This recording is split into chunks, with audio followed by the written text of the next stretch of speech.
बंदी छोड़ सतगुरु रामपाल जी परमेश्वर जी की जय हो।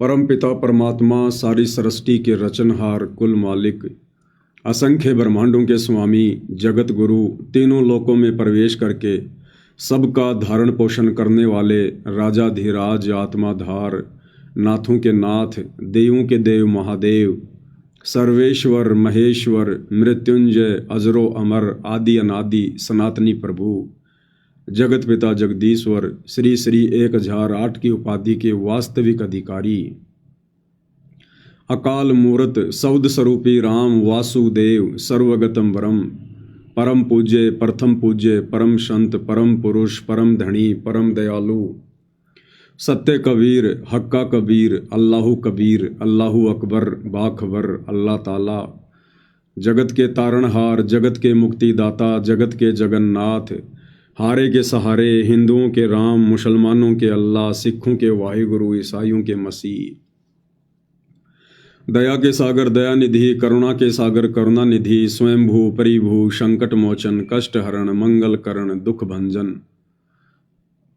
अविगत कबीर निर्विकार निर्विषम परमात्मा अलय अलेख सतगुरु आदि अनादि सतगुरु असली मर्यादा पुरुषोत्तम असली राम असली कृष्ण असली घनश्याम असली मुरारी राजाओं के राजा महाराजाओं के महाराजा शहंशाहों के शहंशाह सम्राटों के सम्राट भगवानों के भगवान अल्लाहों के अल्लाह प्रभुओं के प्रभु मसीहाओं के मसीह सच्चे वाहिगुरु बाबाओं के बाबा पीरों के पीर सेठों के सेठ जगत सेठ सावड़सा सेठ सर्वगुण संपन्न अनंत कोटि कलाओं के स्वामी अनंत कोटि ब्रह्मांडों के नायक योगियों में महायोगी ध्यानियों में महाध्यानी सिद्धों में परम सिद्ध ज्ञानियों में तत्व ज्ञानी ब्रह्म ज्ञानी महाज्ञानी परम ज्ञानी सर्वश्रेष्ठ ज्ञानी विज्ञानी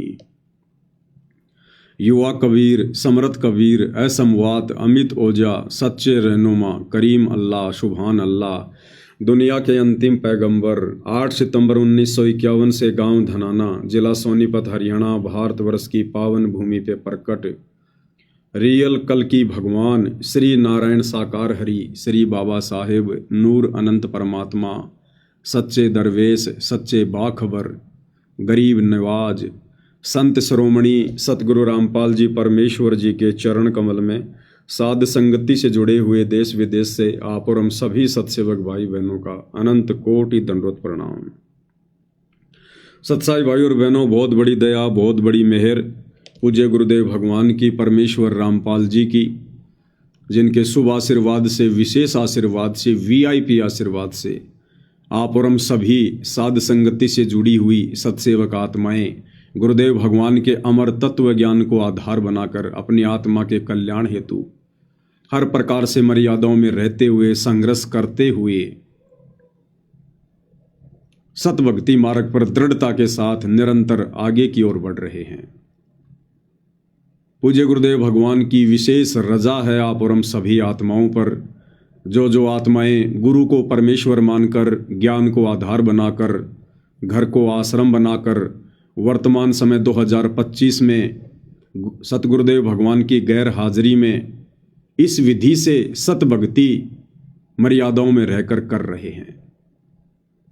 भाई और बहनों, ये हमारी परीक्षा का वक्त है, हमारी परीक्षा का समय है और इस वक्त सतगुरु कुछ भी आदेश देकर आप और हमें चेक कर सकते हैं, हमें परख सकते हैं, हमारे बुद्धि विवेक को देख सकते हैं। इसलिए इस परीक्षा के समय में यदि हमने सफलता प्राप्त करनी है तो पूज्य गुरुदेव भगवान ने आश्रमों में रहकर या गांव-गांव जाकर सन 1994 से 2014 तक जो अनमोल सत्संग किए हैं और जिन सत्संगों को उन्होंने रोजाना सुनने के लिए डीवीडी में, मेमोरी कार्ड में, मोबाइल में या टीवी चैनलों पर आते हैं, हमने केवल उन्हीं सत्संगों को वर्तमान परीक्षा के समय में सतगुरुदेव भगवान की गैर हाजिरी में अपना गुरु मानकर और ज्ञान आधार से इस भक्ति मार्ग पर एक एक कदम फूक फूक के रखना है। हमने किसी भी सेकंड पर्सन की बात को आंख बंद करके स्वीकार नहीं कर लेना है। वो सेकंड पर्सन, चाहे पूज्य गुरुदेव भगवान का कलयुगी परिवार हो, चाहे उनके बेटा बेटी भाई बंधु रिश्तेदार हों, चाहे बहुत पुराना कोई भगत हो, चाहे कोई कोऑर्डिनेटर हो, कुछ भी हो, चाहे ब्रह्मा विष्णु महेश भी क्यों ना सतगुरु से नाम उपदेश लेकर और अपने भाषण देने लग जाएं, हमने उनकी बातों को भी, उन बातों को, जो बातें गुरुदेव के ज्ञान के विरुद्ध होंगी, जिन बातों का कोई सिर पैर नहीं होगा, गुरुदेव के सत्संगों के अनुसार नहीं होंगी, हमने उन बातों को बिल्कुल सिरे से खारिज कर देना है, निसंशय निर्भय होकर। तो बाकी फिर बची कौन गया जिसकी बात पे हम आंख बंद करके विश्वास कर लेंगे। तब भाई और बहनों, हम इस भक्ति मार्ग पर सफलता की ओर आगे बढ़ सकते हैं, क्योंकि पूर्ण परमात्मा कबीर साहिब स्वयं धरती पर संत रूप में प्रकट हैं। आप और हमें शास्त्र अनुकूल शत भक्ति मार्ग से जोड़ दिया है। अब हमने इस ज्ञान को आधार बनाकर मोक्ष प्राप्त करना है, मोक्ष। और उसके लिए परमात्मा ने जो नियम और मर्यादाएं बनाकर छोड़ दी हैं, हमने उनकी पालना करनी पड़ेगी। गुरुदेव ने बहुत ही अच्छा उदाहरण दिया राम लक्ष्मण और सीता का। ये एआई तो हम लोगों के अनुसार वर्तमान में आई है, ये तो केवल एक वैज्ञानिक विधि वाली एआई है। ये एआई काल की सतयुग से चल रही है, सतयुग से ये वाली एआई। और सतलोक में भी चली रही थी, वहां तो सारी टेक्नोलॉजी है ही, क्योंकि जिस समय हम मूर्ख सतलोक में, और जब ये काल मनमुखी आचरण कर रहा था, तब कर रहा था, एक पैर पे खड़ा होके हम इसको देखने के लिए जाया करते थे, देखा करते थे, इसकी चर्चा किया करते थे। वाह क्या बात है, एक पैर पर खड़ा होकर इतने समय तक तपस्या, वाह भाई वाह। तो उस समय पूज्य गुरुदेव भगवान अर्थात कबीर परमात्मा अपनी इसी टेक्नोलॉजी के माध्यम से, एआई के माध्यम से, आध्यात्मिक विधि के माध्यम से आकाशवाणी किया करते थे। आकाशवाणी कि बच्चों, तुम इस नादान की नादानी को मत देखो, तुम्हें किस बात की कमी है, तुम अपनी भक्ति करो, ये बकवाद कर रहा है इसको करने दो। तो सतलोक तो खैर हर प्रकार की, चाहे एआई हो या कोई भी टेक्नोलॉजी हो, सतलोक की तुलना में तो केवल यहां पर अंश मात्र भी नहीं है, अंश मात्र भी। और रही बात इस काल के द्वारा हम आत्माओं को योगों योगों से मूर्ख बनाने की, तो इस काल की एआई भाई और बहनों सतयुग, त्रेता, द्वापर, कलयुग, हर युग में रहती है, हर युग में। जब श्री रामचंद्र जी वनवास भोग रहे थे और पीछे से रावण ने एक साधु का रूप बनाकर धोखे से सीता का हरण करने के लिए योजना बनाई, अपने मामा मारीच को सोने का हिरण बनाया सुंदर, और सीता ने जहां कुटिया के आसपास बाड़ी लगा रखी थी, बगीची लगा रखी थी, वहां टहलने लगा। सीता का उस पर दिल आ गया, मन आ गया, और रामचंद्र जी से कहा कि मुझे ये हिरण चाहिए जीवित, मार तो वो वहीं से सकते थे, मुझे जीवित चाहिए। अब वो तो मायावी था, वहां से दौड़ लिया, पीछे पीछे रामचंद्र जी दौड़ लिए। रामचंद्र जी ने आने से पहले कह दिया था कि लक्ष्मण ध्यान रखना, ये कोई राक्षसों का षड्यंत्र हो सकता है, तो मेरी चिंता मत करना, और तेरी जो ड्यूटी है सीता की सुरक्षा करने की, वो तू बखूबी निभाना। बोला भैया ठीक है। लेकिन रामचंद्र जी को पता था कि ये सीता जिद की पक्की है, ये मानने वाली नहीं है, ये कुबद करेगी। तो रामचंद्र जी ने लक्ष्मण जी को एक मंत्र दे दिया और कहा, यदि तेरे को किसी कारण से आना भी पड़ जाए तो इस कुटिया के चारों तरफ ये मंत्र बोलकर एक रेखा खींच देना, और इसको कह देना कि रेखा से बाहर ना निकले। बोले भैया उसकी नौबत ही नहीं आएगी। रामचंद्र जी चले गए। पीछे से एआई का प्रयोग किया काल ने, एआई का। कुछ देर बाद में रामचंद्र जी की आवाज में इस काल ने आवाज निकालनी शुरू की, हूबहू रामचंद्र जी की।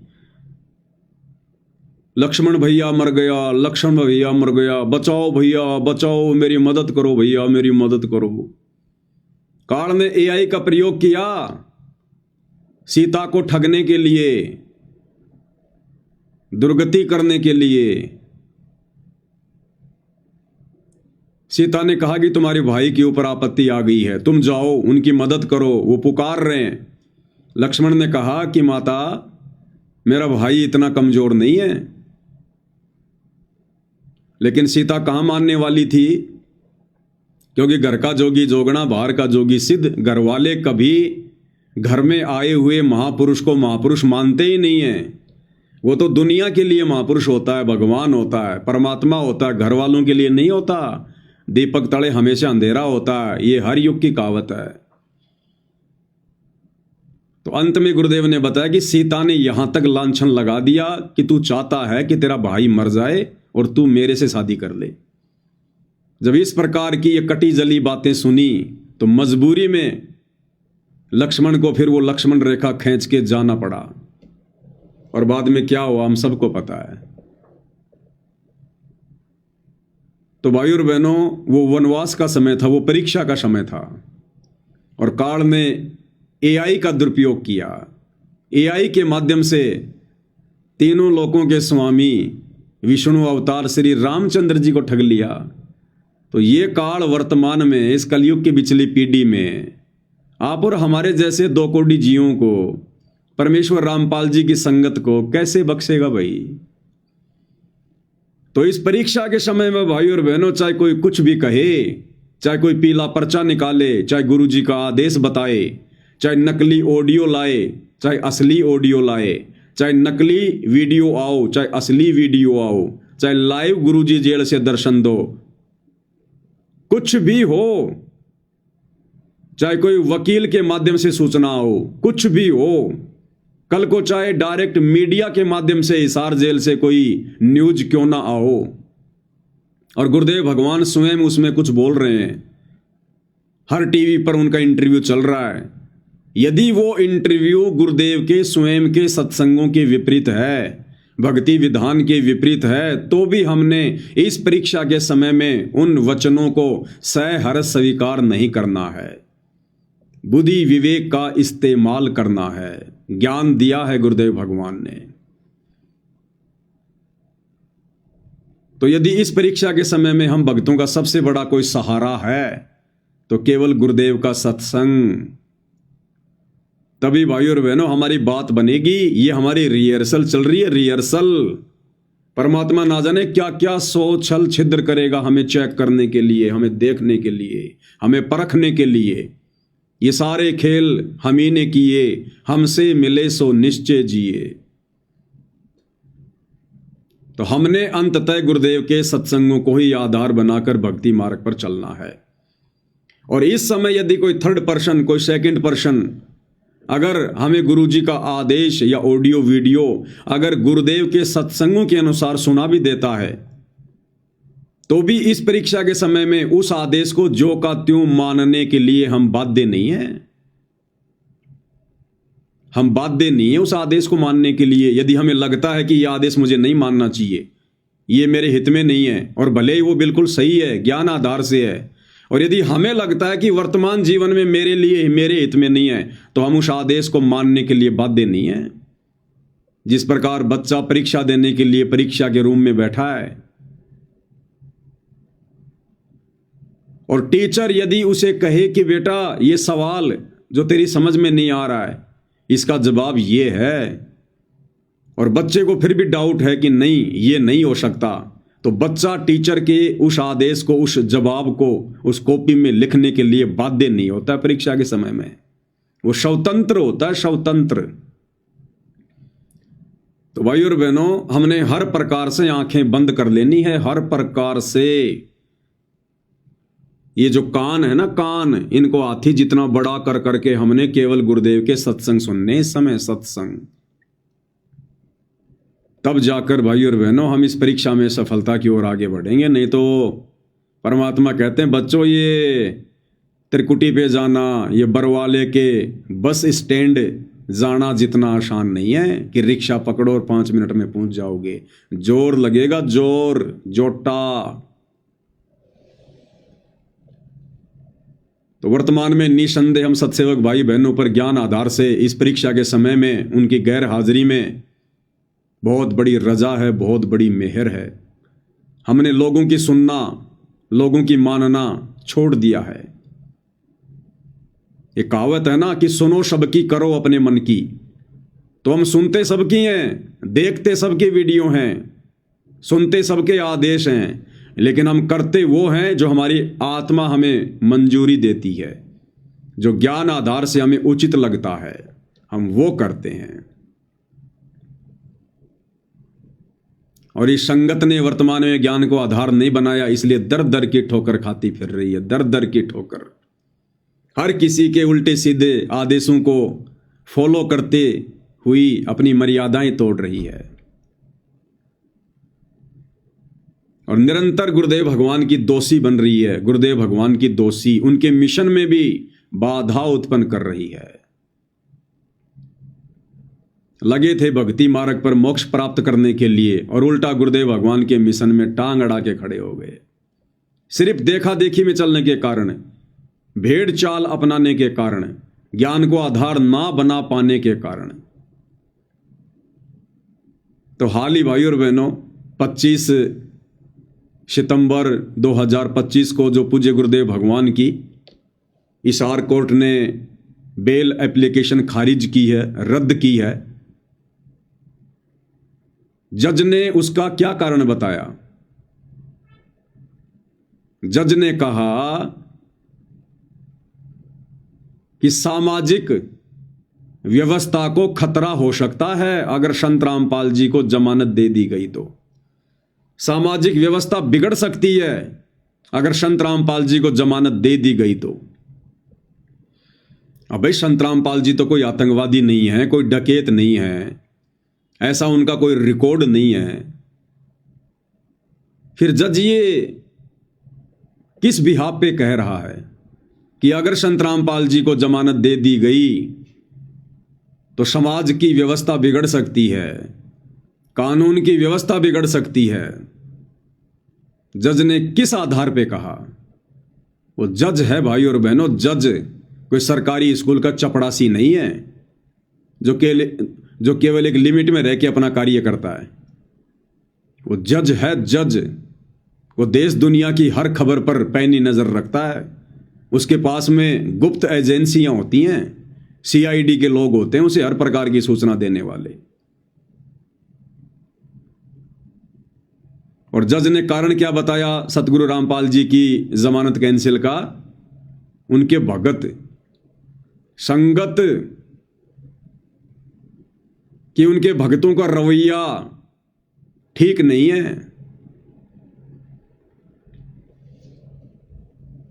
आपको न्यूज सुनाते हैं। ये अमर उजाला का है, हिसार न्यूज। देशद्रोह केस में संत रामपाल जी को झटका, कोर्ट ने कहा जमानत देने से सार्वजनिक व्यवस्था गंभीर खतरे में पड़ सकती है। अगर संत रामपाल जी को जमानत दे दी गई तो सार्वजनिक व्यवस्था गंभीर खतरे में पड़ सकती है। गंभीर खतरे में क्यों पड़ सकती है? क्या कारण बताया जज ने? अमर उजाला, अदालत ने संत रामपाल जी की जमानत याचिका खारिज करते हुए टिप्पणी की कि आरोपी की रिहाई से सार्वजनिक व्यवस्था गंभीर रूप से खतरे में पड़ सकती है और न्याय प्रक्रिया बाधित हो सकती है। वर्चुअल पेशी के दौरान भी, वर्चुअल पेशी यानी सामान्य दिनों में सतगुरु रामपाल जी की जो तारीखें पड़ती हैं, जो पेशियां होती हैं, वर्चुअल पेशी के दौरान भी उनके अनुयायियों की बड़ी भीड़ उनकी एक झलक पाने के लिए अदालत परिसर के बाहर जमा हो जाती है। ट्रायल के दौरान देखा गया है। कौन सी ट्रायल? बरवाला कांड के बाद जब गुरुदेव भगवान को तारीखों पर हिसार कोर्ट में लाया जाता था और जिस समय इन काल प्रेरित शतलोक आश्रम मैनेजमेंट हरियाणा वालों के मनमुखी आदेश को गुरु का आदेश मानकर ये लाखों की भीड़ जो कोर्ट के आसपास जमा हो जाया करती थी, तो कहते हैं ट्रायल के दौरान देखा गया है कि कई लोगों, यहां तक कि बड़ी संख्या में महिला अधिवक्ताओं ने यानी महिला वकीलों ने इस मामले में पेश होने का विशेषाधिकार हासिल करने के लिए वकालतनामा दाखिल करने की कोशिश की है। यानी उस भीड़ का हिस्सा बनने के लिए संत रामपाल जी की महिला वकीलों ने, जो कि उनकी भगत भी हैं, उन्होंने भी वकालतनामे पेश किए हैं। सच्चाई ये है कि वर्चुअल पेशियों के दौरान रामपाल जी के दर्शन के लिए ऐसा किया गया। ऐसे में अंदाजा लगाया जा सकता है कि रामपाल जी को जमानत पर रिहा कर दिया जाता है तो कितनी बड़ी गड़बड़ी होगी। अदालत ने कहा है कि रामपाल का पिछला आचरण, जिसके कारण मौजूदा प्राथमिकी दर्ज की गई, स्पष्ट रूप से माननीय उच्च न्यायालय के आदेशों की जानबूझकर की गई अवहेलना को दर्शाता है। वह उच्च न्यायालय के गंभीर निर्देशों का सम्मान नहीं कर सकता तो उसे किसी अधीनस्थ न्यायालय द्वारा पारित आदेशों की पालना करना नासमझी होगी। जज क्या कह रहा है कि हमने बरवाला कांड में देखा है कि किस प्रकार से संत रामपाल जी ने अपने भक्तों को कमांडो बनाकर, अपने भक्तों को मोहरा बनाकर, ढाल बनाकर और चंडीगढ़ हाई कोर्ट के आदेशों की भी धज्जियां उड़ाई है, अवहेलना की है। अब सोचिए, हिसार हाई कोर्ट तो चंडीगढ़ हाई कोर्ट के अधीन है, जज कह रहा है। तो जज कह रहा है कि जो संत रामपाल जी अपने अनुयायियों को ढाल बनाकर, मोहरा बनाकर और माननीय चंडीगढ़ हाई कोर्ट के आदेशों की अवहेलना कर सकता है, तो हिसार कोर्ट के आदेशों की अवहेलना करने में, यानी कल को जमानत मिलने पर जब वो तारीखों पर आएंगे तो फिर से उनका वही ड्रामा शुरू हो जाएगा। तरह तरह के बहानेबाजी बनाएंगे, गंभीर बीमार है, हार्ट की बीमारी है, मेडिकल पेश करेंगे, पुलिस जाएगी तो फिर से भक्तों को कमांडो बना के खड़ा कर देंगे। तो कह रहे फिर दोबारा हमारे लिए उनको पकड़ना मुश्किल हो जाएगा, बड़ी मशक्कत करनी पड़ेगी, बड़ा पैसा खर्च होगा, लोग मारे जाएंगे। इस आधार पर जज ने सतगुरु रामपाल जी की जमानत रद्द कर दी। भक्तों का ये गुंडे मवालियों जैसा रवैया देखते हुए, भाई वो जज है, अंध भगत नहीं है कि जैसा किसी कोऑर्डिनेटर ने कह दिया वैसा मान लिया। तो कौन बने बाधक? यही मूर्ख संगत, यही नादान संगत। अब तुम्हें ये बातें समझ में आएंगी कि उस समय हम सत्सेवक भाई बहन वीडियो बना बना के तुम नादान संगत वालों को हिसार की तारीखों पर जाने के लिए क्यों मना किया करते थे कि आज तुम्हारी ये नादानी, आज तुम्हारे द्वारा जो ये मूर्खता दिखाई जा रही है देखा देखी में, भेड़ चाल में, अरे तुम्हारा क्या काम है हिसार कोर्ट में? वहां तो जजों का और वकीलों का काम है।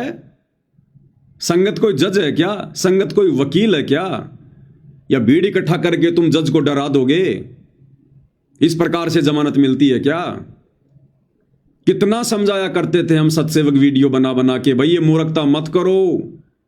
ये सतलोक आश्रम वाले काल प्रेरणा से तुम लोगों को हिसार की तारीखों पर भेजकर गुरुजी के लिए मुसीबतें पैदा कर रहे हैं, मुसीबतें। और देख लो आज वही हो गया। आज तुम भक्तों की उन्हीं भीड़ को देखते हुए उस जज की आंखों में आज भी वो भीड़ दिखाई देती है, आज भी जो ये नादान संगत तारीखों पर जाया करती थी, वो भीड़ जज को दिखाई देती है जब भी जमानत देने का समय आता है। और इसी भीड़ को देखकर, संगत की इसी नादानी को देखकर, जो नादानी संगत ने दिखाई थी, हम सत्सेवकों के लाख बार मना करने के बावजूद भी, लेकिन उस समय तो हमें मूर्ख समझा करते थे कि ये तो मूर्ख हैं, पागल हैं, गुरुद्रोही हैं। आज देख लो तुम कितने बड़े दोषी बन के खड़े हो गए अपने भगवान के, कितने बड़े पापी हो तुम। आज तुम लोगों की वजह से, तुम्हारी उस नादानी की वजह से आज गुरुदेव भगवान बारंबार जमानत याचिका लगवाते हैं लेकिन कैंसिल हो जाती है और हिसार जेल में बैठने को मजबूर हैं संगत की मूर्खता के कारण। ये रीजन बताया जज ने, तुम्हारी आंखों के सामने है, आंखों के सामने। और कोई रीजन बताया हो तो पूछ लो अपने कोऑर्डिनेटरों से, पूछ लो सतलोक आश्रम वालों से, गुरुदेव के बेटा बेटी भाई बंधु रिश्तेदारों से कि भाई कम से कम हमें यह तो बता दो, सच तो बता दो। गुरुजी हमारे भी तो कुछ लगते होंगे, क्या हमें सच जानने का अधिकार नहीं है कि गुरुदेव भगवान की जमानत याचिका किस कारण से खारिज हुई है? क्या तुम्हारा अधिकार नहीं है पूछने का? क्या सतगुरु रामपाल जी तुम्हारे गुरु नहीं है?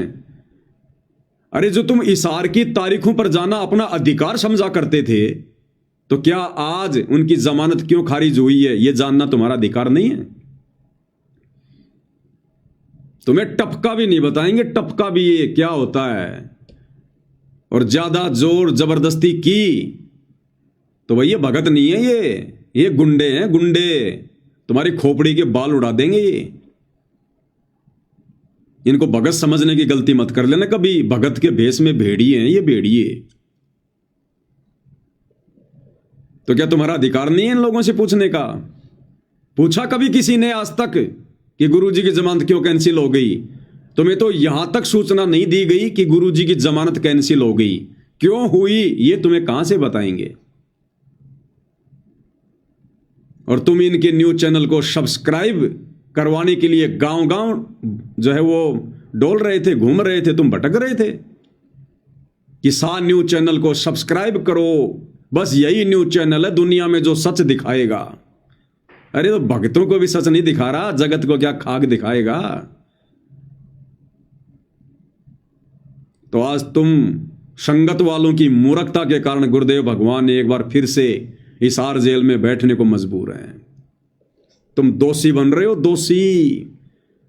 ये काल तुम्हें दो तरफा खा रहा, दो तरफा।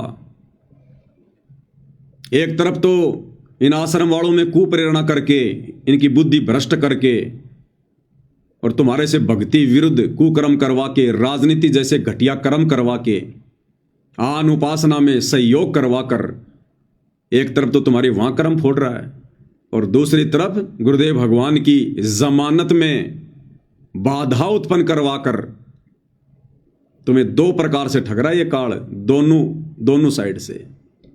और तुम सतलोक जाने की उम्मीद कर रहे हो। तुम नादान संगत वालों ने तो गुरुदेव भगवान को हिसार जेल में खून के आंसू रुलाए, खून के आंसू। इसीलिए वो परमात्मा बाहर नहीं आ रहा, क्योंकि ये मूर्खता तुम अब भी नहीं छोड़ रहे, तुम।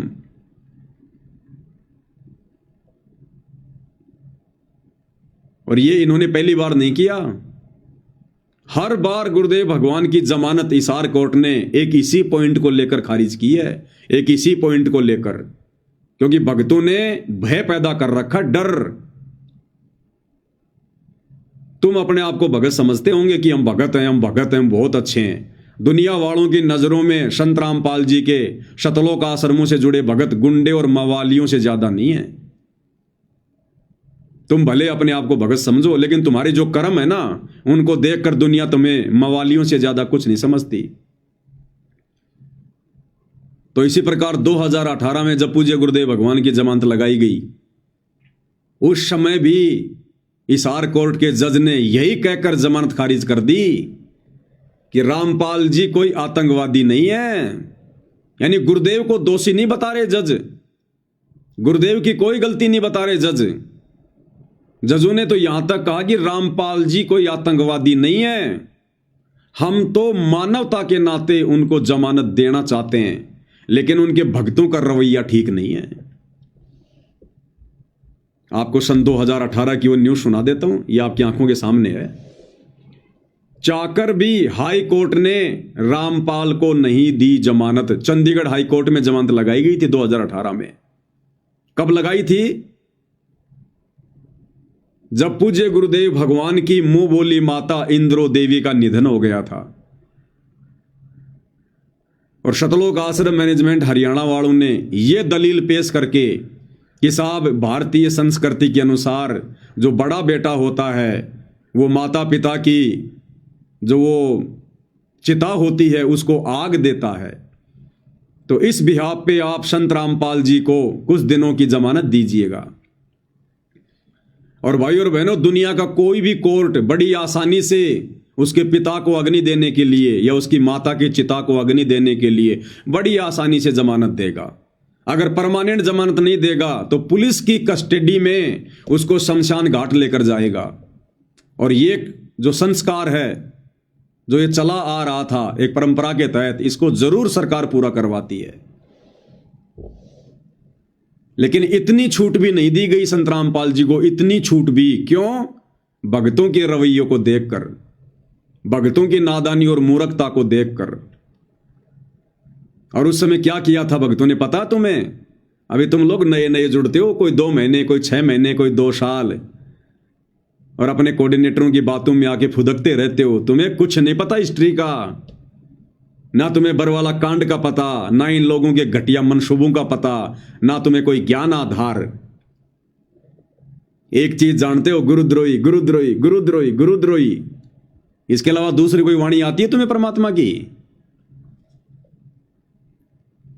एक तरफ तो इन सतलोक आश्रम मैनेजमेंट हरियाणा वालों ने हाई कोर्ट में संगत को यह दिखाने के लिए, संगत से ज्योति पाठ और दान का पैसा वकीलों के नाम पर हड़पने के लिए, जमानत के नाम पर हड़पने के लिए, एक तरफ तो चंडीगढ़ हाई कोर्ट में जमानत लगा रहे हैं।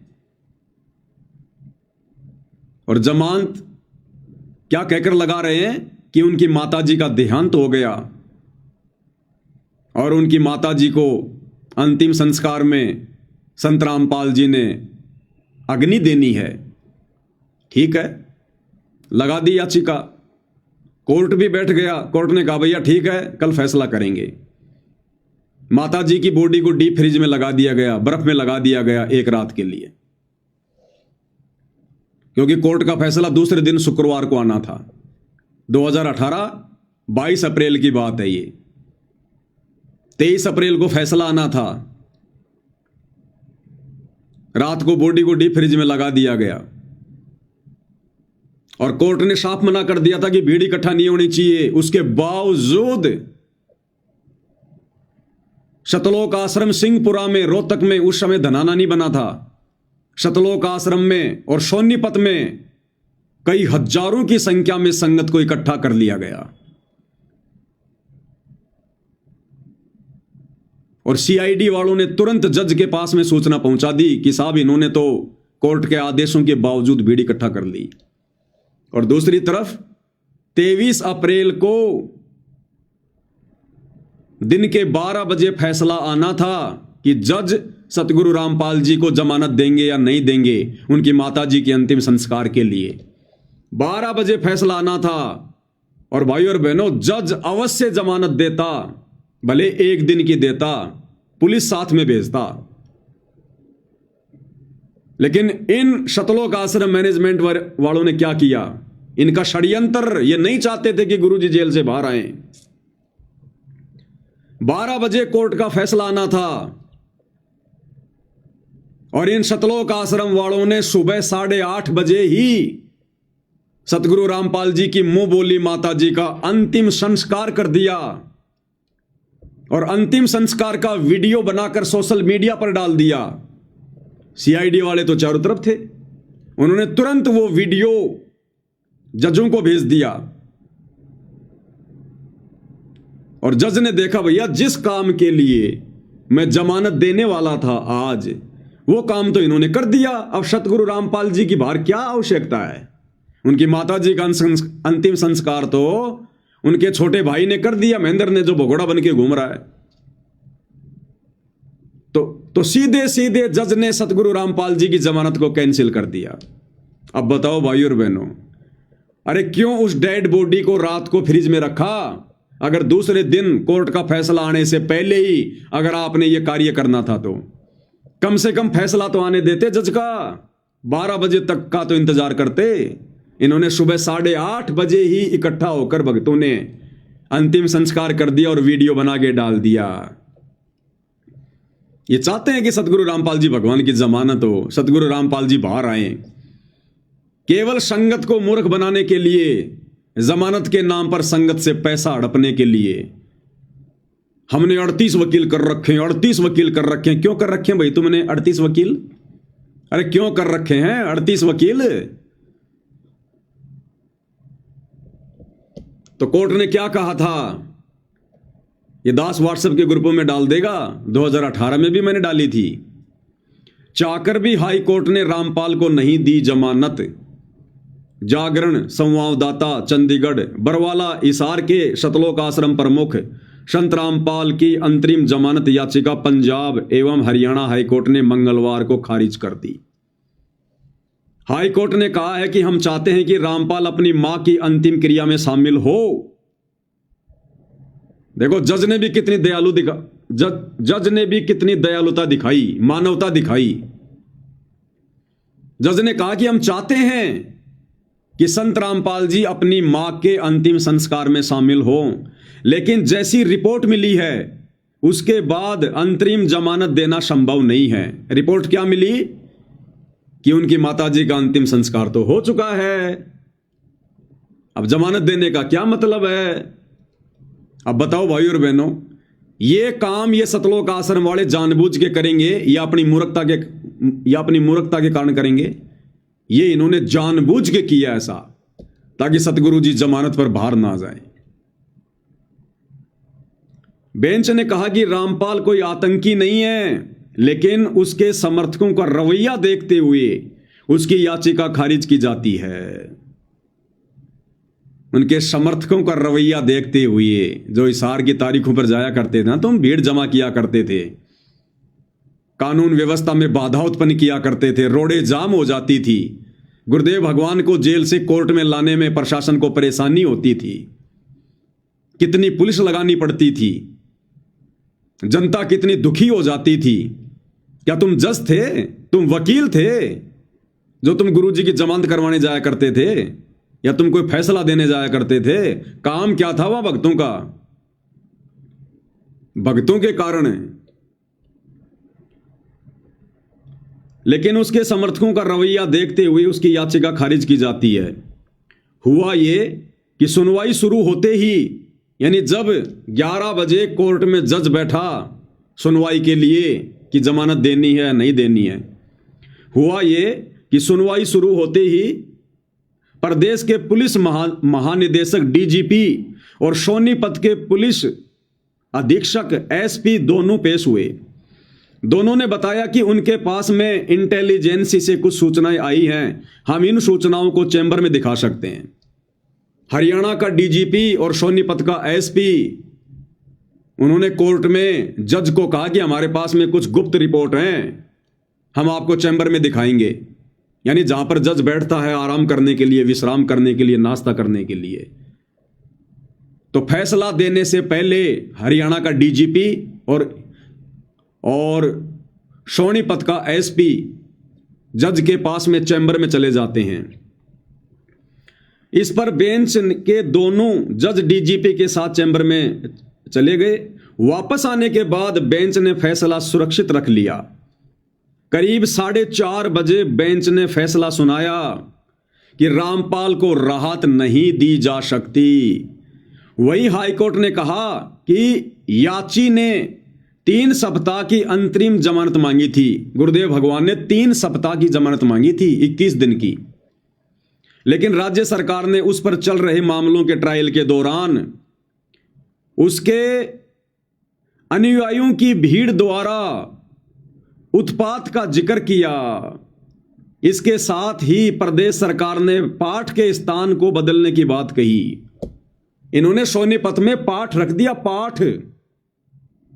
और पाठ के नाम पर इन लोगों ने मूर्ख संगत को इकट्ठा कर लिया जब गुरुजी की जमानत होनी थी। यह अखबार की न्यूज है भाई और बहनों। जजों को क्या पता पाठ क्या होता है, लेकिन सारी सूचना डीजीपी ने, गुप्तचर विभाग ने पूरी सूचना दी। इन लोगों ने जानबूझकर बकवाद करी, पाठ रख दिया सतगुरु रामपाल जी की माता जी की आत्मा की शांति के लिए, और संगत को इकट्ठा कर लिया। क्योंकि पाठ का पैसा कौन देगा? संगत देगी।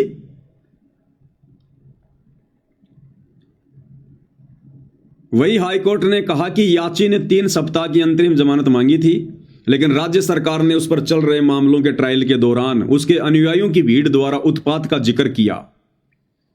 इसके साथ ही प्रदेश सरकार ने पाठ के स्थान को बदलने की भी बात कही। डीजीपी बोले समर्थकों को संभाल पाना मुश्किल होगा, क्योंकि बरवाला कांड में भगतों का रवैया देख रखा था इन लोगों ने, कैसे पुलिस वालों पे पत्थर मार रहे थे, पेट्रोल बम फेंक रहे थे, बंदूकें ले लेके, काले कपड़े पहन के, कमांडो बन के। तो डीजीपी ने कहा कि साहब इनके भगतों को संभालना बड़ा मुश्किल होगा।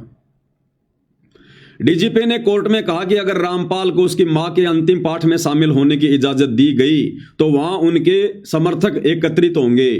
सुरक्षा के प्रबंध के बावजूद हजारों समर्थकों को संभालना मुश्किल हो जाएगा। ऐसे में लाठी चार्ज व अन्य तरीके भी शायद नाकामी साबित हों। रामपाल के अनुयायियों ने एक लंबे समय से रामपाल को नहीं देखा है, वे उसकी एक झलक के लिए हिंसक हो सकते हैं, यानी वो गुंडागर्दी कर सकते हैं, अपना आपा खो सकते हैं। सही कह रहे हैं ये लोग, क्योंकि इन्होंने बरवाला कांड में देखा है कि भगत किस प्रकार से हिंसक हो गए थे, अपना आपा खो के किस प्रकार से लड़ाई झगड़ा कर रहे थे। 300 पुलिस वालों को घायल कर दिया था। अरे पुलिस वाले तो लड़ाई कर सकते हैं, मार सकते हैं, पीट सकते हैं, वो भगत नहीं है। वो तो कोर्ट के आदेश की पालना कर रहे थे। हम भगतों को कब आदेश दिया गुरुजी ने पुलिस वालों को डंडे मारने का, वो पत्थर मारने का, पेट्रोल बम फेंकने का, आग जला के मशाल ले लेकर छाती पीट पीट कर पुलिस वालों को ललकारने का। यह दास तो वहां मौजूद था। तो देख लिया भाई और बहनों आपने, इस प्रकार से ये काल परमात्मा के विरुद्ध खड़ा करके अपनी सूक्ष्म चाल चल के और संगत के क्रम फुड़वाता है। और हम सत्सेवक चिल्ला रहे थे वीडियो बना बना के, ऑडियो डाल डाल के, मत जाओ तारीखों पर, मत जाओ तारीखों पर। भाई तुम्हारा क्या काम है तारीखों पर? तुम गुरुदेव के लिए परेशानी पैदा कर रहे हो। तुम इन आश्रम वालों की चाल को समझ नहीं रहे। ये नहीं चाहते कि गुरुजी आ जाएं। अगर गुरुजी आ गए तो इनको पैसा कौन देगा, इनको ज्योति पाठ कौन देगा? सब अपने गुरुजी के हाथ में देंगे। इनकी चौधर इनके हाथों से चली जाएगी। ये मनमानी नहीं कर पाएंगे, राजनीतियां नहीं कर पाएंगे, इनके ऊपर अंकुश लग जाएगा। और मन कभी भी अंकुश में रहना पसंद नहीं करता, क्योंकि ये मन के अधीन है। लेकिन किसी ने नहीं सुनी और भगवान के दोषी बनते चले गए। और इसी कारण से तारीखों पर आते जाते समय कभी 10 मर रहे हैं, कभी 12 मर रहे हैं एक साथ, 12 एक्सीडेंट में। कोई ट्रेन के नीचे आके मर रहा है, कट रहा है, कोई घर पर ही नहीं पहुंचा। और नेपाल से एक बिंदिया बहन इसार की तारीख पर आई थी 2018 में, और इसार के मटका चौक पर उसको फांसी लगा दी गई। फांसी सिर्फ गुरुजी की जमानत को रुकवाने के लिए, गुरुजी पर और मुकदमे लगवाने के लिए। ये सारे हथकंडे इन आश्रम वालों ने अपनाए। इन आश्रम वालों ने मना किया करते थे, मत जाओ तारीखों पर, मत जाओ तारीखों पर। आने वाले समय में तुम्हारी ये मूर्खता गुरुजी के लिए बाधा उत्पन्न करेगी। ना ना, जाएंगे तारीखों पर, दर्शन करेंगे गुरुजी के। अरे दर्शन से मोक्ष होता है क्या? तुम मर्यादा में हो नहीं, भक्ति कर नहीं रहे, दर्शन करके तुम मोक्ष प्राप्त कर लोगे। 650 साल पहले भगवान 120 साल तक धरती पर रहे, रोजाना सुबह शाम भक्तों को दर्शन दिया करते थे। हो गए पार। जाएंगे तारीखों पर, जाएंगे तारीखों पर, ले लो प्रसाद। गुरु के लिए भी बाधा उत्पन्न और खुद भी अपना सत्यानाश। 13 भगत मरे एक साथ एक्सीडेंट में, तारीखों पर जाने वाले 13। दास आपको अक्सर वीडियो दिखाता रहता है। महाराष्ट्र के लातूर जिले से दो मिनी बसों में भगत भरकर, जिनमें बच्चे, महिला, बुजुर्ग, औरत, और इसार की तारीख पर गुरुजी के दर्शनों के लिए, कि गुरुजी का आदेश है, महाराष्ट्र से चले थे 2 बसें भर के। राजस्थान के नागौर में सुबह 3 बजे सामने से बैल आ गया, बैल। और वो गाड़ियां, दोनों गाड़ियां जो आगे पीछे थी, दोनों गाड़ी एक्सीडेंट हो गई, पेड़ से जा टकराई। 13 भगत मरे ऑन द स्पॉट। 13 भगत दुर्गति से तड़प तड़प के। सुन लो ये न्यूज। नमस्कार, वन इंडिया हिंदी में आपका स्वागत है। राजस्थान के नागौर में शनिवार तड़के बड़ा हादसा हो गया। नागौर के कुचामन सिटी के पास 2 मिनी बसें बेकाबू होकर पेड़ से टकरा गई। इस हादसे में 12 लोगों की मौत हो गई, जबकि दर्जन भर लोग घायल हैं। घायलों को स्थानीय अस्पताल में भर्ती कराया गया है। पुलिस के मुताबिक महाराष्ट्र के लातूर और सोलापुर के लोग 2 मिनी बस में सवार होकर हरियाणा के हिसार जा रहे थे। बस किशनगढ़ हनुमानगढ़ मेगा हाईवे से कुचामन सिटी के पास से गुजर रही थी, तभी सामने लावारिस गौवंश आ गए। इन्हें बचाने की कोशिश में एक मिनी बस बेकाबू हो गई और सड़क किनारे खिजड़ी के पेड़ से जा टकराई। उसके पीछे चल रही बस भी बेकाबू हो गई और पेड़ से टकरा गई। वहीं इस दर्दनाक हादसे में एक बच्ची और 4 महिलाओं समेत 12 लोगों की मौत हो गई। वहीं दोनों बसों में सवार यात्रियों में से 10 लोग घायल हैं, जिनमें से 6 की हालत बेहद गंभीर बताई जा रही है। फिलहाल इस खबर में इतना ही। तमाम अपडेट्स के लिए बने रहिए वन इंडिया हिंदी के साथ। ले लिया प्रसाद, हो गया मोक्ष, करवा लिया मोक्ष। हिसार भी नहीं पहुंच पाए, राजस्थान से मोक्ष हो गया। मनमाना आचरण, भेड़ चाल, देखा देखी। सतगुरु ने ज्ञान दिया, जबरदस्ती नहीं करेगा और जबरदस्ती करने वालों की रक्षा भी नहीं करेगा। काल के साथ एग्रीमेंट है कि भगवान आप नीचे जाना, जबरदस्ती ना करना। जो आपका ज्ञान समझे उसको सतलोक ले जाना। तो ये सतगुरु के ज्ञान में ये तारीखों पर जाना। अरे सतगुरु ने हमें एक नेक नागरिक बनाया है, सभ्य नागरिक बनाया है, आदर्श नागरिक बनाया है। और नेक नागरिक कभी भी इस प्रकार की हरकतें नहीं करता।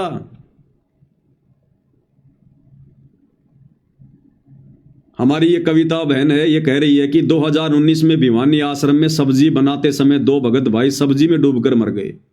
ये कमेंट्स में पढ़ लो। संगति कह रही है जो उस समय उन आश्रमों में जाया करती थी।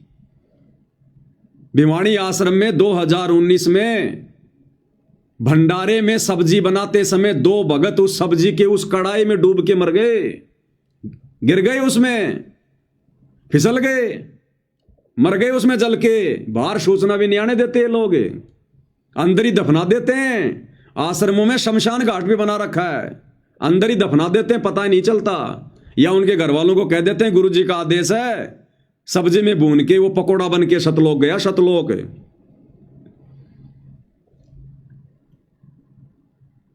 दूसरा कमेंट्स कर रही है ये कविता बहन, भिवानी से हिसार जाते समय तारीख पर ऑटो पलटने से कई बार दुर्घटना हो चुकी है। बहुत मरे भाई और बहनों, कम से कम 400-500 भक्तों की मौत, अकाल मौत, दुर्गति से मौत।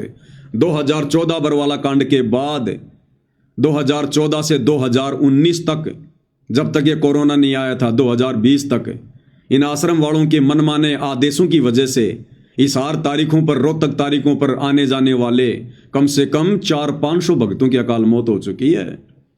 ये मोक्ष प्राप्त करेंगे क्या? इनके तो आने वाले समय में दुर्गति होगी, दुर्गति।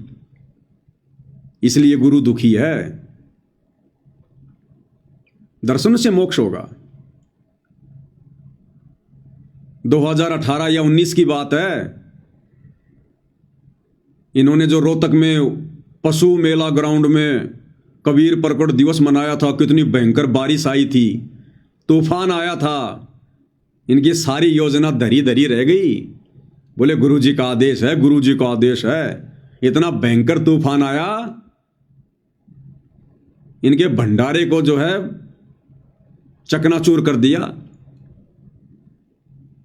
भगत चप्पल जूते के बिना गए थे अपने घरों पर, चप्पल जूतों के बिना।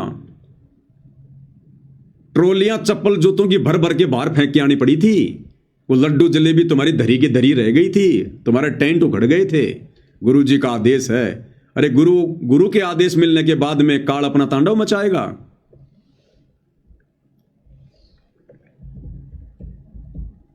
मेरे पास वीडियो होगा तो आपको दिखाता हूं मैं।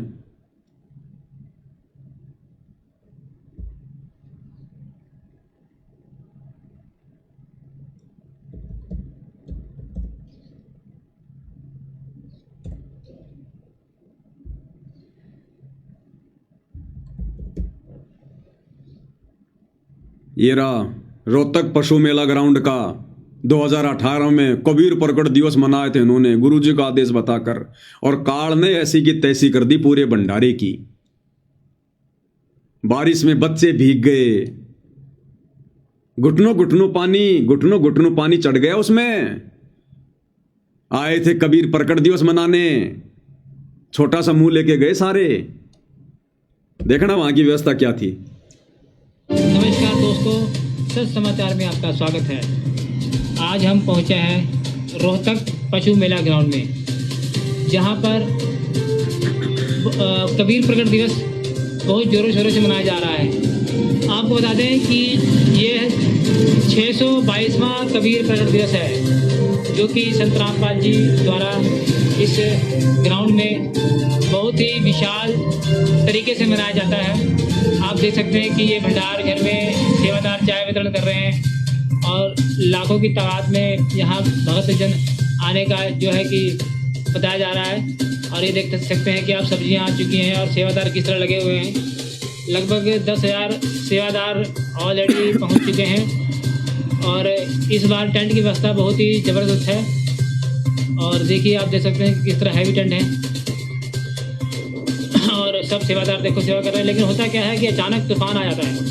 आप देख सकते हैं कि सेवा करते हुए तूफान तेज़ी से आगे बढ़ रहा है और अपना प्रचंड रूप धारण कर रहा है। आपको बता दें कि 28 जून के भंडारे में भी इस तरह विशाल तूफान आया था और बारिश हुई थी, लेकिन इस बार भी देख सकते हैं आपकी कितना भयंकर तूफान।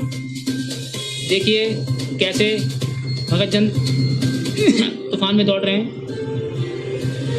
आप देख सकते हैं कि देखिए बहुत ही तेज गति से तूफान है। कैसे टेंट उड़ जा रहे हैं और सारे भगत जन शेड के नीचे आ रहे हैं। बच्चे दौड़ रहे हैं, आप देख सकते हैं इस वीडियो में। लेकिन जो हैवी शेड है उसमें कोई परिवर्तन नहीं। हालांकि इसकी व्यवस्था में कोई दिक्कत नहीं आई है, जो कि संत रामपाल जी महाराज जी ने इस बार व्यवस्था बहुत ज़बरदस्त करवाई है। देख सकते हैं कि कितना भयंकर तूफान, जो कि शेड को ले उड़ने की ताकत रखता था, लेकिन इस बार शेड बताया जा रहा है कि बहुत ही ज़बरदस्त तरीके से बनाए गए हैं। भगत जन शेड के नीचे सुरक्षित खड़े हैं और देखिए कैसे भगत भाग रहे हैं। आप देख सकते हैं कि तूफान की गति बहुत ही तीव्र है और इसके बाद ही बारिश स्टार्ट होती है। आप देख सकते हैं किस तरह तेजी से बारिश पड़ रही है। ये दुर्गति हुई थी 2018 में। चप्पल जूतों के ट्रैक्टर की ट्रॉलियां भर भर के बाहर फेंकनी पड़ी थी, बिना भंडारा किए भागे। गुरु जी का आदेश है। गुरु आदेश होने के बाद में काल उंगली कर देगा। गुरु को मानुष मान के, उस कागज के टुकड़े को भगवान मान के उसका प्रकट दिवस मनाने गए थे, तो यही होगा। ये हाल है। और उसी भंडारे में जो रमेणियां हो रही थी 2018 या फिर 19 की बात है, उसके एक साल बाद रमेणी जैसे ही समाप्त हुई, रमेणी के तुरंत बाद में गर्मी के चलते जिस भगत की रमेणी हुई थी, आडा अटैक से उसकी मौत हो गई उसी समय। अपनी भगतमती को, अपनी पत्नी को अपने घर पर भी नहीं ले जा पाया। यह सतगुरु का आदेश है। ये रमेणी करते ही तुरंत बाद में हार्ट अटैक से मौत हो गई। वहीं विधवा बना दिया उसको, विधवा। सतगुरु का आशीर्वाद है। भाई और बहनों, ये लोग संगत को डरा धमका के सूचनाएं बाहर नहीं आने देते, अन्यथा आए दिन संगत की दुर्गति हो रही है। आए दिन तगड़े तरीके से। आधे को तो कह देते हैं गुरु जी का आदेश है, वो सतलोक गया, मेरा सैनिक था सतलोक गया।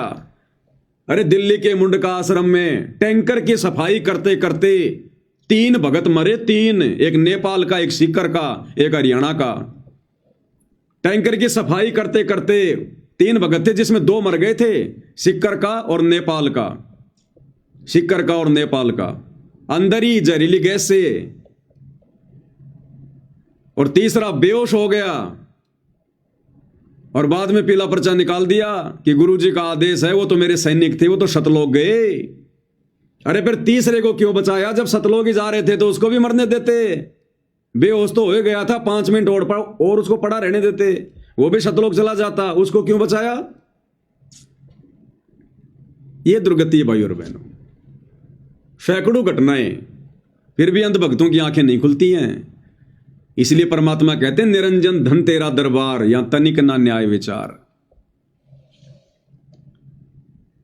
दर्शन करेंगे गुरु जी के।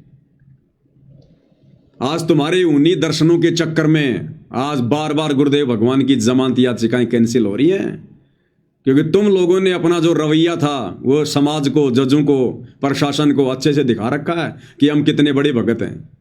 बरवाला कांड में और बरवाला कांड के बाद में एक बार तो मार्च 2015 या 16 की तारीख थी, इन्होंने इतने भगत इकट्ठे कर दिए हिसार जेल के आगे और इनको दौड़ा दौड़ा के मारा। वहां पर दौड़ा दौड़ा के 1100 भक्तों के ऊपर मुकदमे दर्ज हुए थे, 1100 भक्तों के ऊपर।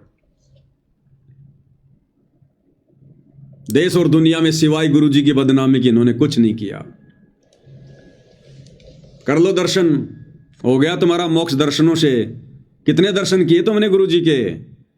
तुम्हारी वजह से बाद में प्रशासन ने संत रामपाल जी को तारीख पर कोर्ट में भी लाना बंद कर दिया।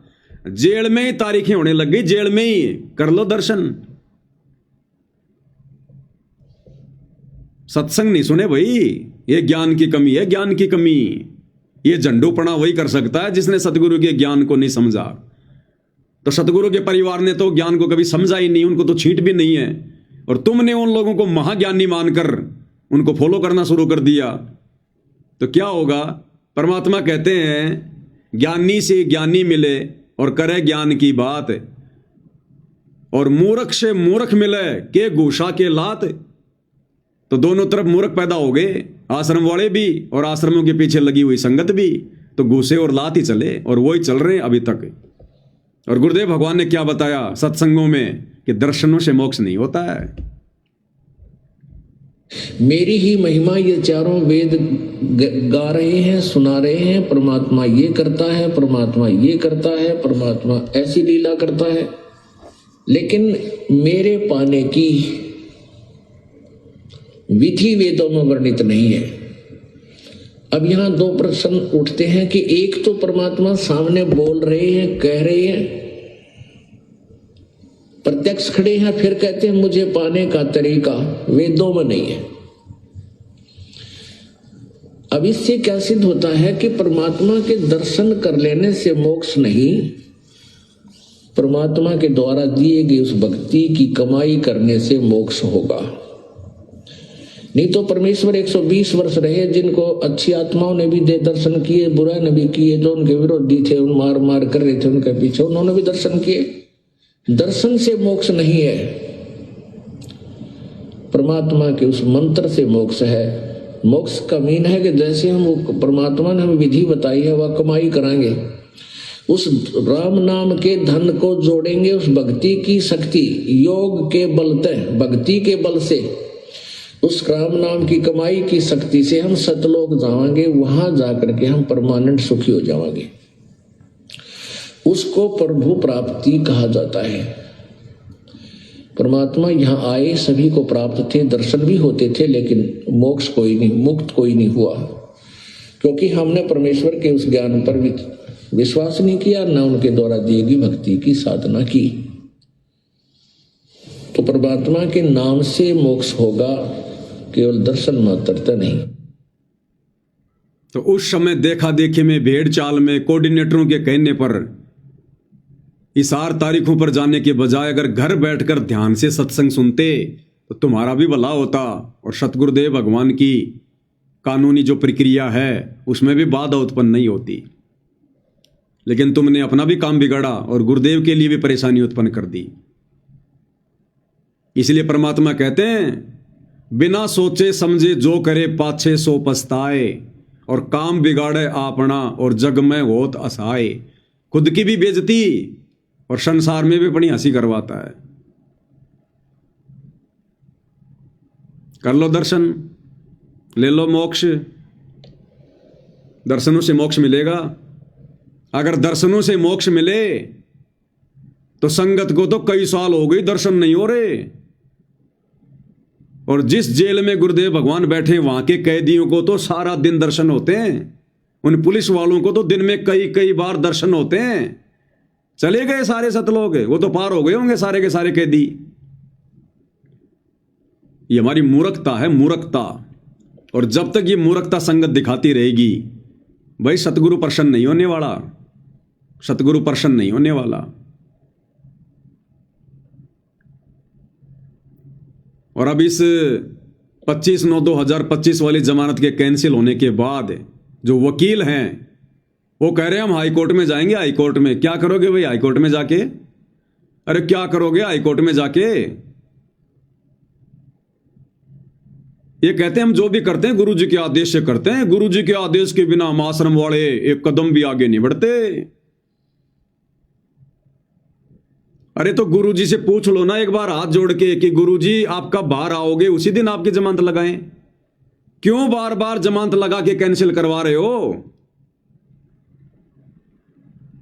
अरे गुरु जी से प्रार्थना कर लो ना, गुरु जी तो समर्थ हैं, भगवान है, अंतर्यामी, उनको तो पता है। तो जमानत लगाने से पहले गुरु जी से पूछ लो ताकि गुरु जी तुम्हें बता दें कि बेटा अब की बार जमानत नहीं मिलेगी, मैंने मेरी दिव्य दृष्टि से देख लिया है। क्योंकि हिसार जेल में बैठकर जब गुरु जी ये देख सकते हैं कि कौन गुरुद्रोही है, तो गुरु जी ये नहीं देख सकते कि मेरी जमानत होगी कि नहीं होगी। और जब गुरु जी कहते हैं कि हाँ भाई अब की बार मैंने देख लिया मेरी जमानत होगी, अरे तो उसी दिन जमानत लगाओ ना। क्यों बार बार इस जमानत का ड्रामा कर रहे हो तुम? क्यों नादान संगत को मूर्ख बना रहे हो तुम? होशियार बन रहे हो कि हम गुरु जी के पक्ष में हैं, हम गुरु जी को बाहर निकालना चाहते हैं, देखो हम गुरु जी की जमानत लगा रहे हैं, और रुकवा भी देते हो। तो भाई हाईकोर्ट में जाके क्या करोगे? पहले गुरु जी से अर्ज कर लो, गुरु जी से प्रार्थना कर लो। अगर तुम्हारे दिमाग में ये बात नहीं आई है तो अरे वकीलो तुम गुरु जी के पास तो जाते हो मिलने। संगत को कहा जाता ना कि आज वकीलों की मिलाई थी, गुरु जी ने वकीलों के माध्यम से यह आदेश भेजा है।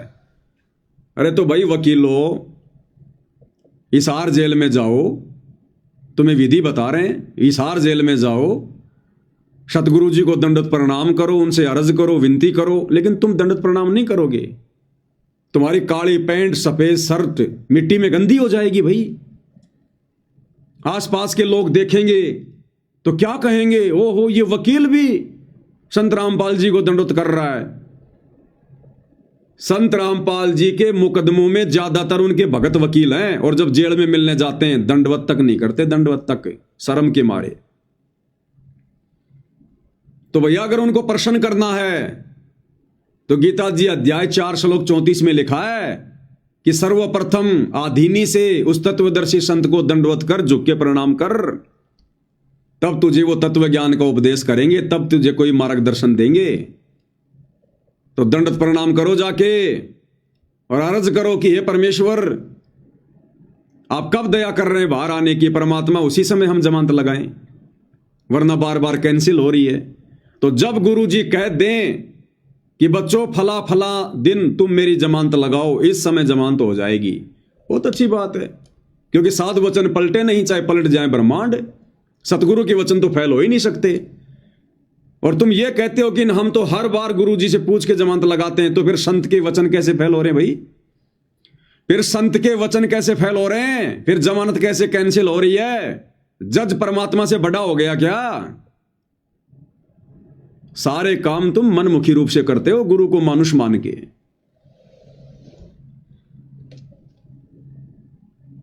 और ना भाई और बहनों ये सत्संग सुनते, अगर ये जेल से आने वाले विशेष संदेश भी ध्यान से सुन लेते ना, जिस प्रकार से हम सत्सेवक भाई बहनों ने सुने ध्यान से, तो काफी कुछ समस्या हल हो जाती। बार बार इनको जमानत लगाने की जरूरत ही ना पड़ती, एक ही जमानत में काम हो जाता, एक ही जमानत में।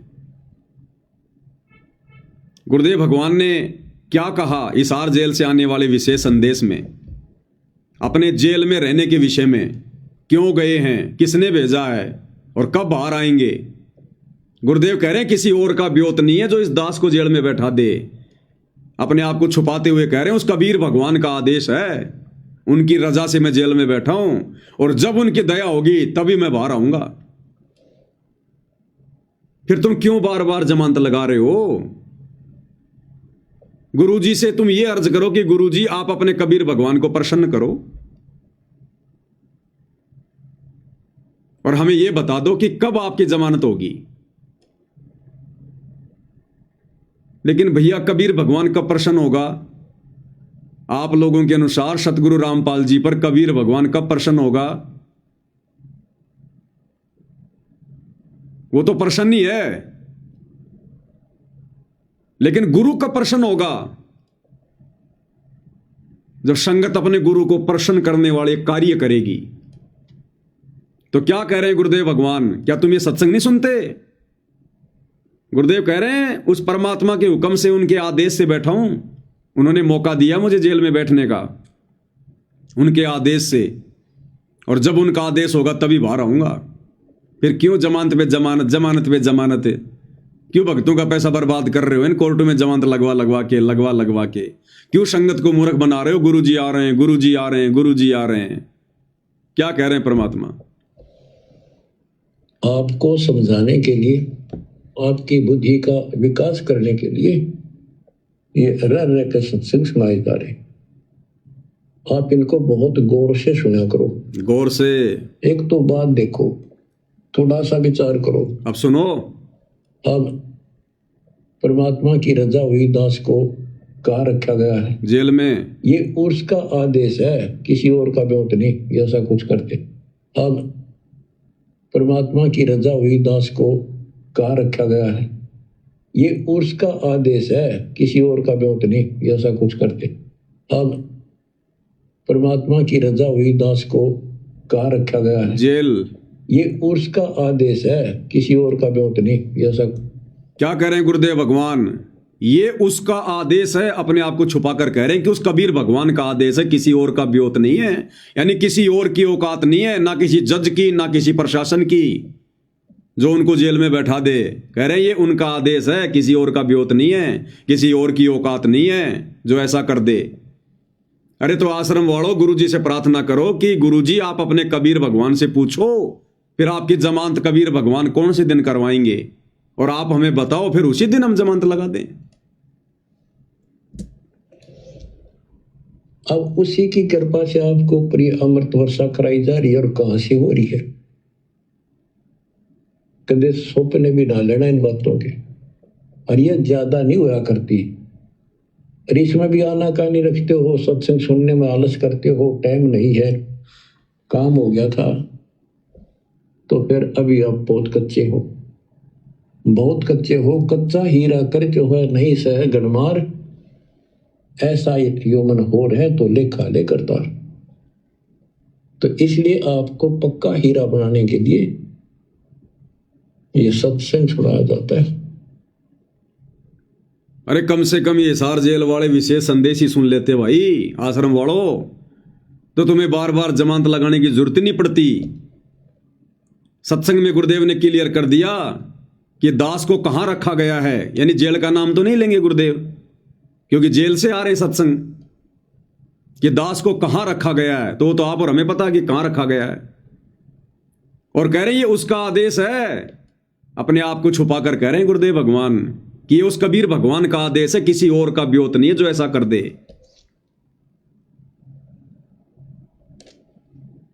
हाई कोर्ट में जमानत लगाएंगे, तुम चाहे सुप्रीम कोर्ट में चले जाओ, तुम चाहे इंटरनेशनल कोर्ट में चले जाओ, जब तक ये भगवान प्रसन्न नहीं होगा। और भगवान प्रसन्न होगा भक्तों की भक्ति देखकर, भक्तों की मर्यादा देखकर, उनका आचरण देखकर, उनका भक्ति भाव देखकर। और तुम इन चीजों के आसपास भी नहीं हो आश्रम वालों, आसपास भी। तो कैसे भगवान अपनी जमानत के लिए जज को प्रेरणा कर देगा? नहीं करेगा। तो शिक्षा लो, सबक लो, मोक्ष के लिए जुड़े हो, राजनीति के लिए नहीं जुड़े हो। अगर सतगुरु रामपाल जी के मार्ग में उपदेश लेकर अगर यही बकवाद करनी थी, तो फिर क्यों जुड़े? ये बकवाद तो दूसरे संतों के मार्ग में भी चलती है, ये वहीं कर लेते बैठ के। संत की बदनामी करके और पाप जमा करने क्यों आ गए भाई? या तो वो उपदेश ले जो भक्ति करे, जो भगवान को प्रसन्न करे, जो ज्ञान को आधार बनावे। तुमने तो आधार बना लिया अपने कोऑर्डिनेटरों को, गुरुजी के परिवार को, वकीलों को, बड़े बड़े भक्तों को तुमने आधार बनाया, इन लोगों को। तो भाई इन चीजों को आधार बनाने से सौपन में भी मुक्ति नहीं हो सकती, सौपन में भी भक्तों।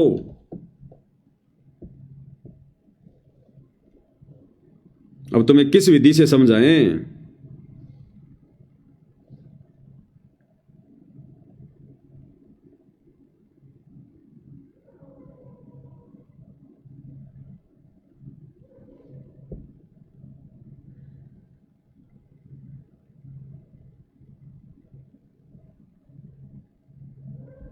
और तरीके नहीं है भाई और बहनों।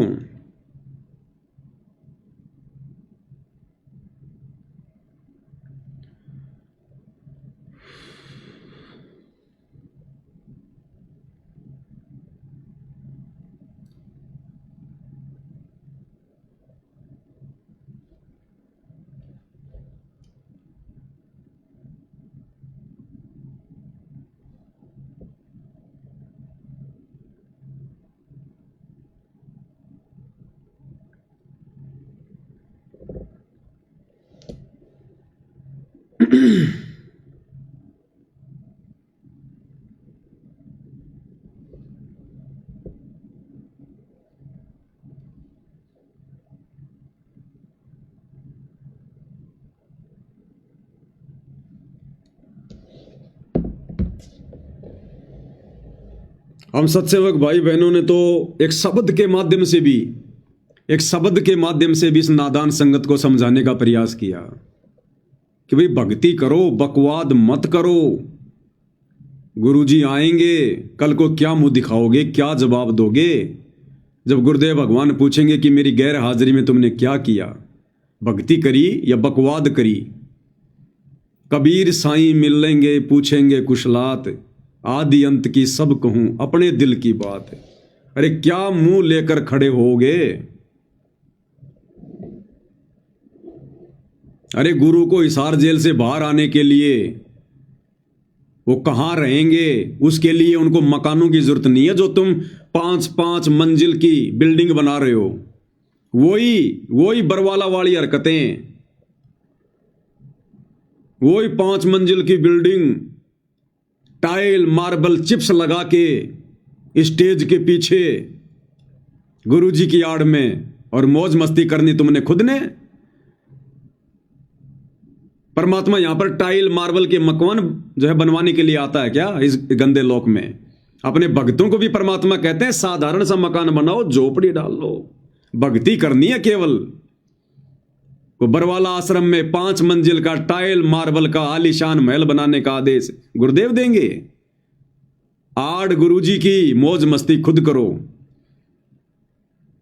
20 लाख रुपए का स्विमिंग पूल उस बरवाला आश्रम में, जो बरवाला कांड के बाद में गुरुदेव की बदनामी का कारण बना। मीडिया ने थूक थूक के कहा कि ये संत है, संतों के काम होते हैं स्विमिंग पूल में फुदक फुदक के नहाना। मनमाना आचरण तुम लोगों का, नाम गुरुजी का। अरे जो परम संत रो रो के सत्संग करता कि बच्चों यहां के सुख ये झूठे सुख हैं, वो स्विमिंग पूल में नहाएगा अपने बच्चों के दान का 20 लाख रुपया बर्बाद करवा के।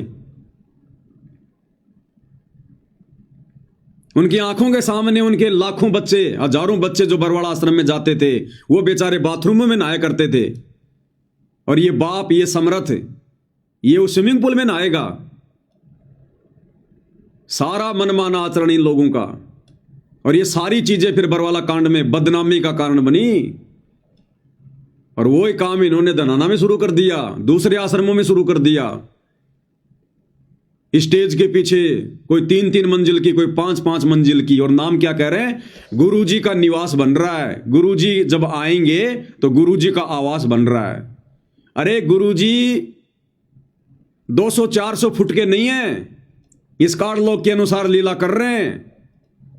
6.5 फीट हाइट है, और परमात्मा कहते हैं घर तो 3.5 हाथ, गढ़ा तो 4.25। इससे अधिक जो बनाता है उसको नहीं विचार। 5-5 मंजिल में रहेंगे गुरुदेव भगवान। अरे फिर से कोई धनाना कांड करवाने की तैयारी है क्या? उस आश्रम के भी ताले लगवाओगे क्या? स्विमिंग पूल, 5 मंजिल का मकान है, सतगुरुदेव भगवान को बाहर आने के बाद में इन पत्थरों के मकानों में बैठने की जरूरत नहीं है। वो पत्थरों के मकान नहीं बनवाते, वो अपने भक्तों के हृदय में मकान बनवाते हैं। गुरुदेव भगवान को अपने भक्तों के हृदय में जगह चाहिए। अरे इतनी औकात बनाओ कि तुम अपने गुरु जी को अपने हृदय में बैठा सको, क्षमा सको, वो भगवान सहर्ष तुम्हारे हृदय में बैठ सके। गुरु भक्ता मम आत्म सोई, वाके हृदय रो समोई। इन पत्थरों के मकानों में बैठाने से परमात्मा प्रसन्न नहीं होता। ये टाइल मार्बल चिप्स के मकान बनाने से गुरु प्रसन्न नहीं होता। अपने दिल में जगह दो गुरु को, तब आएगा गुरु जेल से बाहर। छोड़ दो ये बकवाद भाई और बहनों, छोड़ दो। खून के आंसू रोने पड़ेंगे, खून के आंसू। तुमने क्या सोचा काल कोई नशे की दवा खा के सो रहा है? इस समय आत्माओं को सतलोक ले जाने का वचन छूट उस काल के वचन अनुसार काल ने दे रखी है कि आप कलयुग में जितने मर्जी जीव ले जाना। अपने भोजन को कोई इतनी आसानी से जाने देगा क्या? सतगुरु से ज्यादा प्रयास संगत को तोड़ने का, बरगलाने का, भ्रमित करने का, धोखा देने का काल कर रहा है। और तुम्हें पता हो सामने प्रकट नहीं होता। जो लोग गुरु को मानुष मानते हैं, मर्यादा तोड़ते हैं, उनमें भूत की तरह प्रवेश करके फिर वो संगत की ऐसी तैसी करवाता है। संगत माई कुसंगत उपजे जैसे बण में बांस है। तो ये बण में बांस है, ये कोऑर्डिनेटर गुरु जी का परिवार, ये बड़े बड़े परम भगत आश्रम संचालक, ये बंबू है बंबू। और इन्होंने उखाड़ दिए संगत के तंबू। और कितना समझाया करते थे आप लोगों को, शब्द तक बना बना के कि मूर्खों की आंखें खुल जाएं। तो लास्ट में पूज्य गुरुदेव भगवान के आशीर्वाद से, अब इसको सतगुरु की महिमा तो नहीं कह सकते, लेकिन इस नादान संगत की जो अपने काल प्रेरित कुकर्मों के चलते आए दिन सतगुरु को हिसार जेल में खून के आंसू रुला रही है, उन्हें बाहर आने से रोक रही है। रोकने का मतलब सतगुरु तुम्हारे आचरण को देखकर बाहर नहीं आ रहा, तुम्हारे रवैयों को देखकर बाहर नहीं आ रहा। वो जज में बार बार वो प्रेरणा कर देता है और जज की कलम ना चाहते हुए भी जमानत को कैंसिल कर देती है। तो सतगुरु बकवादों से प्रसन्न नहीं होता, भक्ति से प्रसन्न होगा। और ये भक्ति तुम्हें ये काल करने नहीं देगा इन आश्रम वालों के माध्यम से। जब तक तुम इनके संपर्क में रहोगे, इन आश्रमों में जाओगे, आंख बंद करके इनके आदेशों की पालना करोगे। बंदी छोड़ सतगुरु रामपाल जी परमेश्वर जी की जय हो।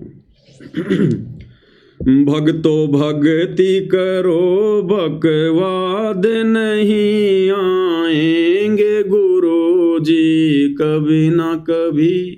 भक्तो भक्ति करो, बकवाद नहीं आएंगे गुरु जी कभी ना कभी।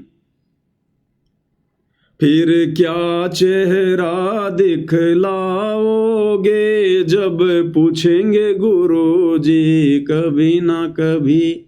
फिर क्या चेहरा दिखलाओगे जब पूछेंगे गुरु जी कभी ना कभी। जब पूछेंगे गुरुदेव भगवान के नालायकों, उस परीक्षा के समय में तुमने क्या किया? मैं तुम्हारी परीक्षा ले रहा था जेल में बैठकर। मैं कोई बेबस और लाचार नहीं था जो मेरे को जेल की 4 दीवारियों ने बांध के रखा हुआ था।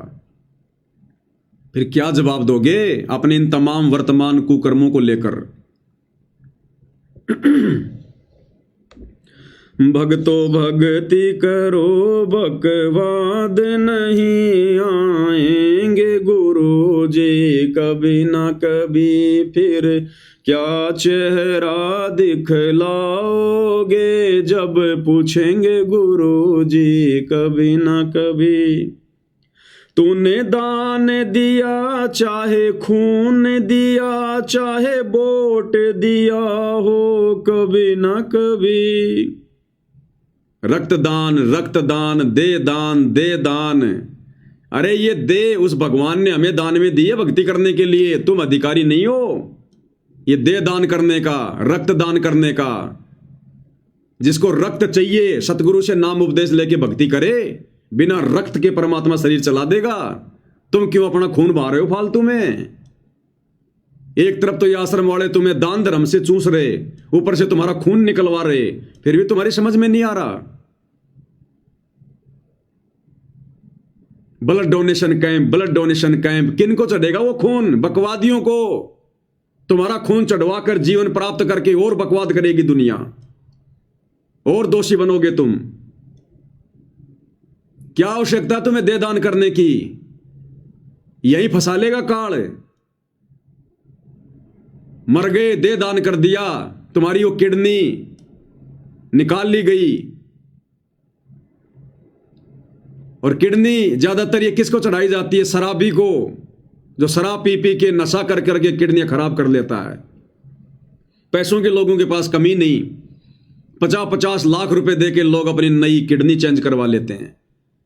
अब ऐसे कोई नशेड़ी, कोई वो गंजेड़ी, कोई शराबी पी पी के शराब, किडनियां खराब, हॉस्पिटल में जाएगा, डॉक्टर से कहेगा डॉक्टर साहब देखो, डॉक्टर कहेगा भैया किडनियां खराब हैं। क्या करूं जी? भैया 40 लाख रुपए लगेंगे, किडनी की व्यवस्था हो जाएगी, कर दो जी चेंज। अरे लाओ रे वो भक्तों की किडनी, नाम थोड़ी लिखा हुआ है। तुम्हारी किडनी चढ़ेगी उस नशेड़ी को, और जब तक जिएगा 10-5 साल खूब शराब पिएगा और अपने कर्म फोड़ेगा, और तुम्हारे भी कर्म फूटेंगे साथ में, क्योंकि तुम उसके कर्म फुड़वाने के लिए उसको किडनी दे गए तुम। अरे दान सुपात्र को दिया जाता है, कुपात्र को नहीं दिया जाता। दान चाहे खून का हो, चाहे किडनी का हो, चाहे पैसे का हो। क्या आवश्यकता तुमने? अरे भक्तों को तो किडनी चढ़ती नहीं है, जो भक्ति करेगा उसको तो किडनी की जरूरत ही नहीं है। उसकी तो खराब होगी तो भी परमात्मा ठीक कर देगा। वेदों में लिखा परमात्मा यदि साधक के अंग भी खराब हो गए उनको भी ठीक कर देगा। तो भक्तों को तो तुम्हारी ये किडनी चाहिए नहीं, और जगत वालों को, नालायक को तुम क्यों दे रहे हो बकवाद करने के लिए? फिर दुनिया भक्ति करेगी? अरे दुनिया भक्ति करेगी क्या फिर? ये काल ऐसे कर्म फोड़ता है, ऐसे।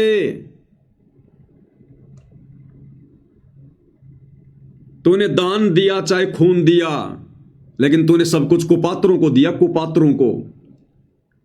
और वोट दिया हो कभी ना कभी 2019 में इसी सतलोक आश्रम वालों ने हरियाणा में कांग्रेस सरकार का समर्थन करवाया तुम लोगों से, वोट डलवाए ना। पूरे देश में बीजेपी का विरोध, कांग्रेस का समर्थन, गुरु जी का आदेश बता दिया, और हरियाणा में उस व्यक्ति का समर्थन करवाया भक्तों से, उस व्यक्ति को वोट डलवाए, भूपेंद्र सिंह हुड्डा को, जिसको गुरुदेव भगवान ने करोथा कांड का मुख्य दोषी बताया। और गुरुदेव ने कह रखा कि उस भूपेंद्र सिंह हुड्डा के तो इतने लंबे लंबे कीड़े पड़ेंगे। उस व्यक्ति को, उस परमात्मा के उस द्रोही को इन आश्रम वालों ने, इस काल ने भक्तों से समर्थन करवा के परमात्मा के विरोधी व्यक्ति का और संगत के सूखे सूखे कर्म फुड़वाए। ये सोच समझ के लिखवाए परमात्मा ने शब्द, मजाक में नहीं लिखवाए। तूने दान दिया चाहे खून दिया, चाहे वोट दिया हो कभी ना कभी। तूने दान दिया चाहे खून दिया, चाहे वोट दिया हो कभी ना कभी। देना होगा जवाब तुझे यहीं का यहीं, आएंगे गुरु जी कभी ना कभी। देना होगा जवाब तुम्हें यहीं का यहीं, आएंगे गुरु जी कभी ना कभी। यहीं का यहीं मतलब 21 ब्रह्मांड में। जब जाओगे ना धर्मराय के दरबार में, वहां हिसाब मांगेगा कि बेटा तू कौन होता है दे दान करने वाला। गरीबदास जी कहते हैं पिंड प्राण जिन दीने दाना, गरीबदास जाकू कुर्बाना। कि उस कबीर भगवान ने ये पिंड, ये शरीर मुझे दान में दिया भक्ति के लिए। अरे तू कौन होता है उस परमात्मा के द्वारा दिए गए इस शरीर को दान करने का? तू अधिकारी है क्या? देना होगा जवाब तुझे यहीं का यहीं, उस धर्मराय के दरबार में। भक्तो भक्ति करो बकवाद नहीं आएंगे गुरु जी कभी ना कभी, फिर क्या चेहरा दिखलाओगे जब पूछेंगे गुरु जी कभी ना कभी। क्यों नाम लिया गुरु ज्ञान लिया, क्यों नाम गुरु का बदनाम किया, क्यों नाम लिया क्यों ज्ञान लिया, क्यों नाम गुरु का बदनाम किया। आधार ज्ञान को बनाया ही नहीं आएंगे गुरु जी कभी ना कभी, आधार ज्ञान को बनाया ही नहीं आएंगे गुरु जी कभी ना कभी। अरे क्यों नाम लिया, क्या तुमने ये ज्ञान सुना? अगर ये सारे उल्टे कुकर्म करके गुरु जी की बदनामी ही करवानी थी तो स्टेडियम बनवा दिया, राजनीति कर रहे हो। 2019 में पूरे देश में इन आश्रम वालों ने भक्तों से कांग्रेस का समर्थन करवाया, कांग्रेस को वोट डलवाए। देश की आधी जनता जो बीजेपी की समर्थक है, संत रामपाल जी को जी भर के गालियां निकाल रही है। ये काहे का संत है, दोगला आदमी है। संतों के काम होते हैं राजनीति करने के। तुम भक्तों की नादानी ने, बेवकूफी ने, बिना सोचे समझे जिस राजनीति से संत रामपाल जी का 36 का आंकड़ा रहा है, इस काल में तुम लोगों से राजनीति करवा दी और पूरा देश गुरु जी को गालियां दे रहा जो बीजेपी के जो लोग समर्थक हैं। फिर 2024 में उस कांग्रेस को छोड़ दिया काल ने और नरेंद्र मोदी की गोद में बैठ गए, बीजेपी की गोद में बैठ गए और बीजेपी का समर्थन करवा रहे हैं। नरेंद्र मोदी की हरियाणा की गोहाना रैली में, मध्य प्रदेश की भोपाल रैली में, हरियाणा के मुख्यमंत्री की रैलियों में जा रहे हैं, भक्तों को भेज रहे हैं बसें भर भर के। अब वो कांग्रेस वाले गालियां देंगे। अब 2024 में जी भर के कांग्रेस वालों ने गालियां दी कि ये तो वास्तव में बड़ा दोगला आदमी है, क्योंकि उनको थोड़ी पता है कि आदेश कौन दे रहा है। वो तो ये सोच रहे हैं कि ये संत रामपाल जी के भगत हैं, इनके गुरु जी आदेश दे रहे हैं। अब वो कांग्रेस वाले जी भर के गालियां दे रहे हैं, निंदा चुगली कर रहे हैं, गुरु की बदनामी कर रहे हैं कि ये तो वास्तव में दोगला आदमी है। इससे तो राम रहीम अच्छा, उसने कभी इतनी जल्दी कोई पार्टी तो नहीं बदली। वो बीजेपी का शुरू से था, आज भी बीजेपी का है। और ये बाबा रामपाल तो कभी कांग्रेस कभी बीजेपी। तो तूने नाम लिया, तूने ज्ञान लिया, क्यों नाम लिया गुरु ज्ञान लिया, क्यों नाम गुरु का बदनाम किया। अरे आधार ज्ञान को बनाया ही नहीं आएंगे गुरु जी कभी ना कभी। भक्तो भक्ति करो बकवाद नहीं आएंगे गुरु जी कभी ना कभी, फिर क्या चेहरा दिखलाओगे जब पूछेंगे गुरु जी कभी ना कभी। और उसके बाद ज्योति पाठ के नाम पर ठगी, बन गए मूर्ख। गुरु कह के थक गया कि गुरु बिन दान पुण्य जो करही वो मिथ्या हो कबू न फलही। गुरु बिन माला फेरते, गुरु बिन देते दान, गुरु बिन दोनों बेकार है चाहे पूछो वेद पुराण। गुरु कह के थक गया कि भाई इस धरती पर सतगुरु के अलावा दान धर्म लेने का, ज्योति पाठ का पैसा लेने का कोई भी अधिकारी नहीं है, सुपात्र कोई भी नहीं है। आंख बंद करके तुमने इन काल प्रेरित कुपात्रों के हाथों में, कोऑर्डिनेटरों के हाथों में, आश्रम वालों के हाथों में, नामदान संचालकों के हाथों में, जिनकी एक भी मर्यादा नहीं है, सब गुरु को मानुष मानते हैं, अपने कर्म फोड़ लिए। और तुम्हारी आंखों के सामने वो दान कभी आरक्षणों में, कभी गुंडों की सीबीआई जांच में, कभी जाटों की धर्मशाला में, कभी अयोध्या के भंडारे में, कभी राजनीति में तुम्हारे कर्म फूटे कर्म ढंग से। तूने जोत कराई चाहे पाठ कराया, आदेश गुरु का लिया ही नहीं। गुरुदेव ने स्पष्ट कर रखा सत्संग में कि पाठ करवाने से पहले गुरुजी से आज्ञा ली जाती है। गुरुजी से आज्ञा, गुरुजी की आज्ञा के बिना पाठ नहीं करवाया जाता। ये आदेश हैं गुरुदेव भगवान के। अगर दास के पास में होगा तो जरूर आपको दिखाऊंगा। ये रहा, सुनो ध्यान से क्या कह रहे हैं परमात्मा।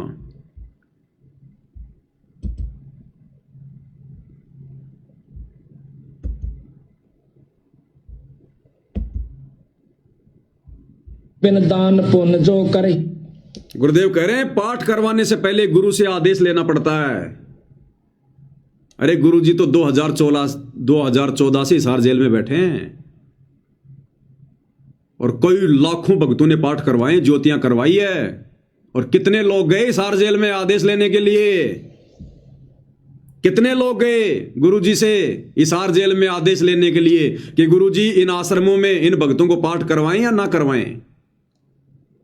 बस मूर्ख बना दिया पीले पर्चे दिखा दिखा के, नकली ऑडियो एआई से बना बना के। अब तो सरेआम फिल्में बना रहे हैं एआई से। अरे अब तो विश्वास करो, तुम्हें किस कदर ठग लिया काल ने। तो 25 मिनट की फिल्म एआई वाली, अब भी तुम्हारी आंखें नहीं खुली। उस 25 मिनट की फिल्म में सीधा सीधा पूरा वीडियो एआई से बनाया गया। गुरुजी की आवाज हूबहू, जो मर्जी बुलवाया गया गुरुजी से, जो मर्जी। अब भी तुम्हारी आंखें नहीं खुल रही। ऐसे ही तुम्हारे को ऑडियो वीडियो के नाम से मूर्ख बनाया जा रहा है। उस वीडियो में देखो किस प्रकार से एआई से गुरुजी की आवाज में क्या कहलवाया गया। वो चाय की दुकान वाला कह रहा है कि महाराज जी चाय समोसा लगा दूं। संत रामपाल जी की आवाज में एआई से हूबहू क्या कहलवाया जा रहा है? हाँ हाँ लगा दो भगत जी, चाय समोसा लगा दो। संत रामपाल जी महाराज स्कूटर को रास्ते में एक चाय की दुकान के पास रोक देते हैं। राम राम महाराज जी। राम राम भगत जी। महाराज जी चाय समोसा लगा दूं? हाँ भगत जी लगा दीजिए। सुन लिया? ये काल आने वाले समय में तुम्हारा चाय समोसा लगाएगा, तुम्हारा नाश्ता करेगा, तुम्हारा, क्योंकि इसने अपना काम पूरा कर लिया। तुम्हारी मर्यादा तुड़वा दी, गुरु की नजरों से तुम्हें नीचे गिरा दिया। अब तुम कितने शाणे बन जाओ, अब तुम काल की खुराक हो, काल की खुराक है। गुरु के दिल से उतरे वो शब्द बिहूना होए, उसको काल घसीट ही राख सके ना कोई। अब ये बनेगी तुम्हारे साथ में। तो ऐसे तुम्हें मूर्ख बनाया गया एआई से ऑडियो वीडियो बना बना के, तुम्हें लाइव दिखा दिखा के। और क्या कह रहे हैं परमात्मा? पाठ करवाने से पहले गुरु की आज्ञा लेनी चाहिए। क्या तुमने गुरुदेव के इस आदेश की पालना की? कितने लोग गए हिसार जेल में ये पूछने के लिए कि गुरुजी हम पाठ करवाएंगे ना करवाएं? सब भेड़ चाल में। कोऑर्डिनेटर ने कह दिया, पीला पर्चा निकाल दिया, नकली एआई से ऑडियो आ गई, बच्चों पाठ करो, दान करो, मेरी आत्मा बहुत खुश हो रही है। अगर इतनी गुरुदेव की आत्मा खुश होती तुम भक्तों से, तो कब के आ जाते बाहर हिसार जेल से। जमानत की भी जरूरत नहीं पड़ती, कब के आ जाते। वो भगवान तो अपने बच्चों से मिलने के लिए तड़प रहा है, लेकिन बच्चे इस लायक नहीं हैं कि बाप उनको अपने गले से लगा सके। बच्चे अभी बदबू मार रहे हैं, बदबू, काल की गंदगी में सने हुए हैं। सत्संग नहीं सुने संगत ने। ये सत्संग क्यों दिए भगवान ने? गांव गांव जाकर लोगों की गालियां खा खा के। सत्संग ही भक्ति का मूल है। और ये सत्संग तो ना तुमने पहले सुने, ना तुम लोगों को वर्तमान में इन आश्रमों में सत्संग सुनने दिए जा रहे। तो क्या कह रहे हैं परमात्मा पाठ के विषय में कि पाठ करवाने से पहले गुरु की आज्ञा लेनी चाहिए। बिन दान पुण्य जो करही, मिथ्या होवे कभू ना फरही। बिना गुरु के जो दान करते हैं मिथ्या जावे, वो कभी नहीं फलेगा।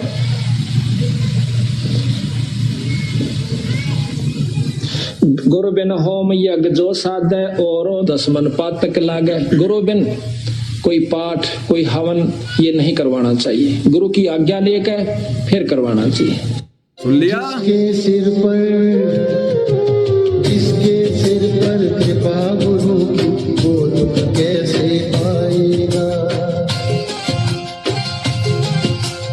जिसके सिर पर कृपा गुरु की, वो दुख कैसे पाएगा। नाम गुरु जी का जप लेगा, नाम गुरु जी का जप लेगा, जीवन सफल बनाएगा। जिसके सिर पर कृपा गुरु की, वो दुख कैसे पाएगा। जिसके सिर पर कृपा गुरु की, वो दुख कैसे पाएगा।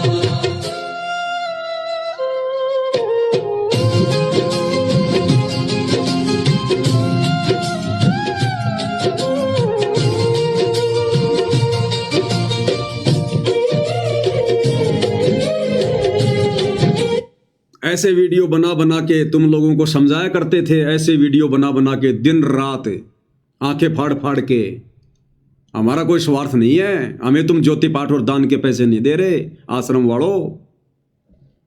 हर प्रकार से परमात्मा ने वीडियो बनवा बनवा के तुम्हारी आंखें खुलवानी चाहिए, लेकिन परमात्मा कहते हैं गधे की आंख में अगर कोई घी डालता है ना तो गधा सोचता है कि मेरी आंख फोड़ना चाह रहा है, क्योंकि उसमें इतनी बुद्धि होती है, इतनी, जिसकी जितनी बुद्धि उतना ही समाए, उसका बुरा मत मानियो, बेचारा अधिक कहां से लाए।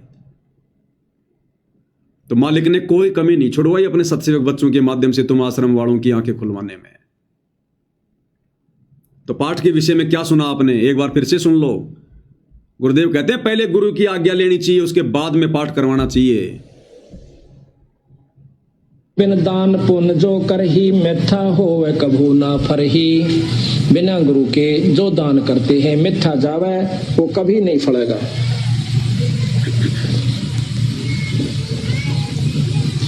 गुरु बिन होम यज्ञ जो साधे और 10 मन पातक लागे। गुरु बिन कोई पाठ कोई हवन ये नहीं करवाना चाहिए, गुरु की आज्ञा लेकर फिर करवाना चाहिए।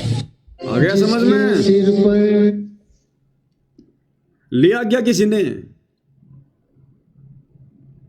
नाम लेने के बाद में 90% ने तो साक्षात गुरु का चेहरा भी नहीं देखा अभी तक है, और पाठ करवा दिए, ज्योतियां करवा दी, और वो कुपात्र तुम्हारे पैसों पर ऐश कर रहे हैं, तुम्हारे कर्म फुड़वा रहे हैं, आरक्षणों में दे दे के, गुंडों की सीबीआई जांच में दे दे के, राजनीति में लगा लगा के।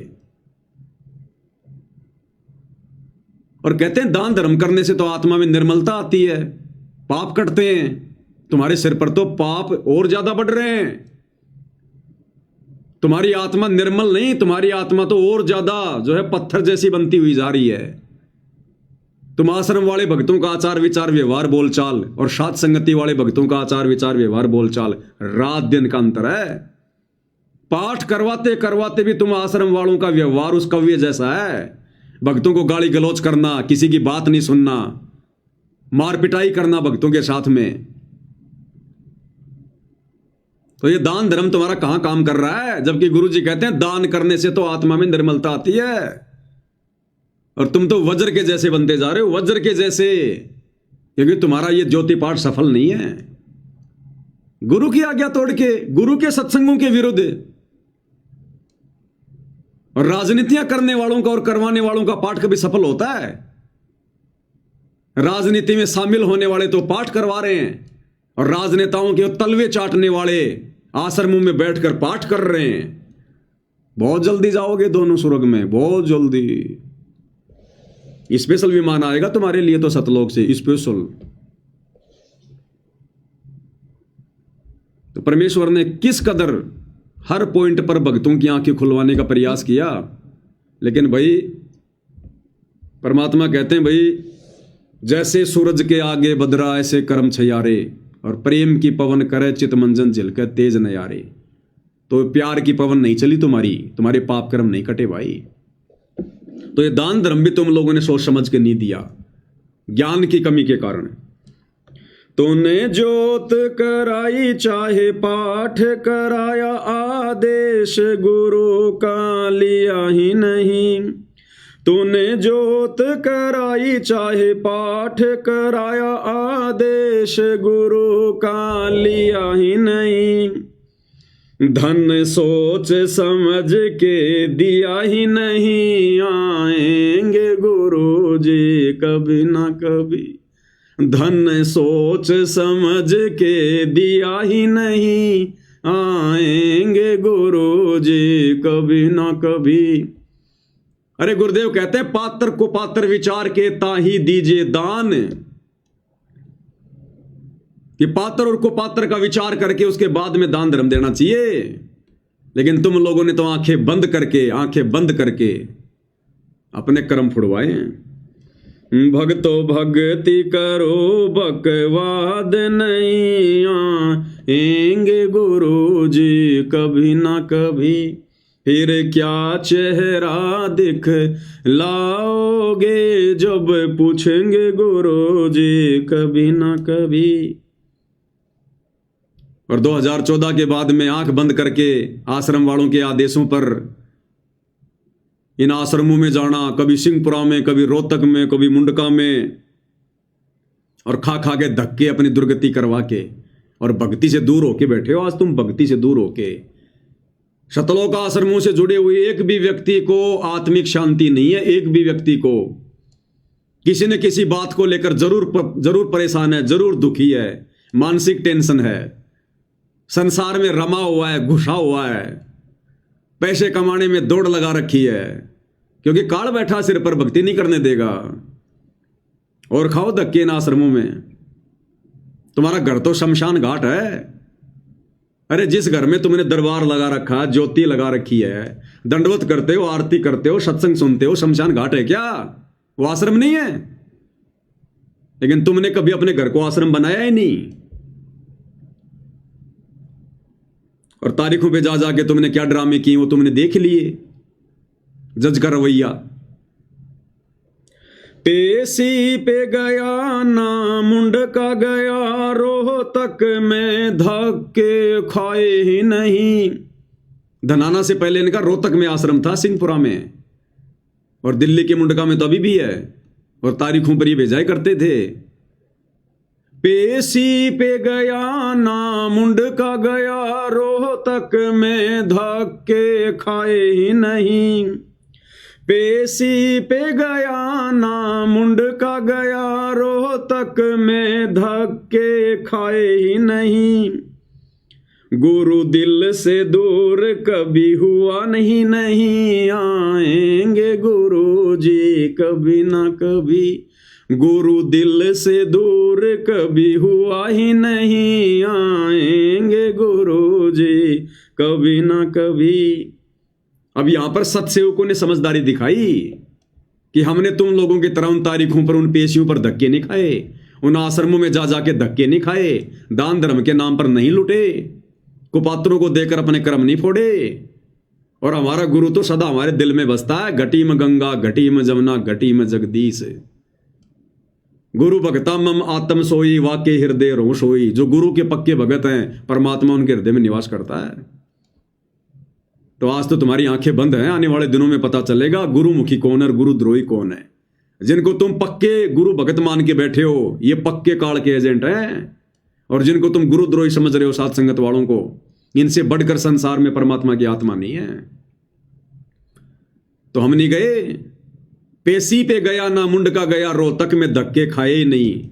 और गुरु दिल से दूर कभी हुआ ही नहीं, आएंगे गुरु जी कभी ना कभी। भक्तो भक्ति करो बकवाद नहीं, आएंगे गुरु जी कभी ना कभी। फिर क्या चेहरा दिखलाओगे, जब पूछेंगे गुरु जी कभी ना कभी। और आगे परमात्मा ने जो लिखवाया आज से 3 साल पहले, ये 3 साल हो गए शब्द को लिखे हुए, जब दास हिसार जेल में था। परमात्मा दास को प्रेरणा करते थे कि ये संगत के कर्म फुड़वाएंगे गुरुजी के परिवार वाले, ये गुरुजी का परिवार। और देख लो इन 3 वर्षों में सबसे ज्यादा कुकर्म, ये राजनीति वगैरह, आन उपासना, परशुराम की जयंती, ये सारे कुकर्म इन्होंने पिछले 3 वर्षों में किए।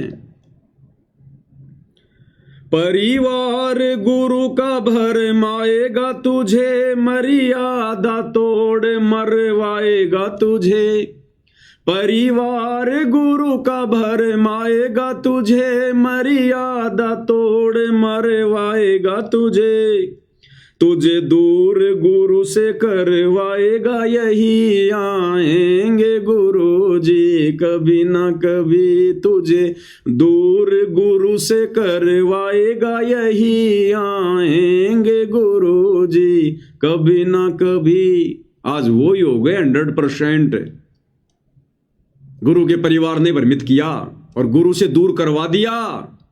जिन बातों से गुरु दुख पावे, उन बातों को दूर भगावे। तुमने सारे वो कुकर्म किए हैं भक्ति विरुद्ध, जिससे गुरु दुखी हो। और इन काल एजेंटों ने, गुरु जी के परिवार ने, तुम नादान संगत वालों को गुरु से दूर करवा दिया। अरे संध्या आरती पढ़ते हो, किर्त गनी भूले नरलोई, और जा घट निश्चय नाम ना होई। जो कृतज्ञ व्यक्ति होता है ना, कौन होता है?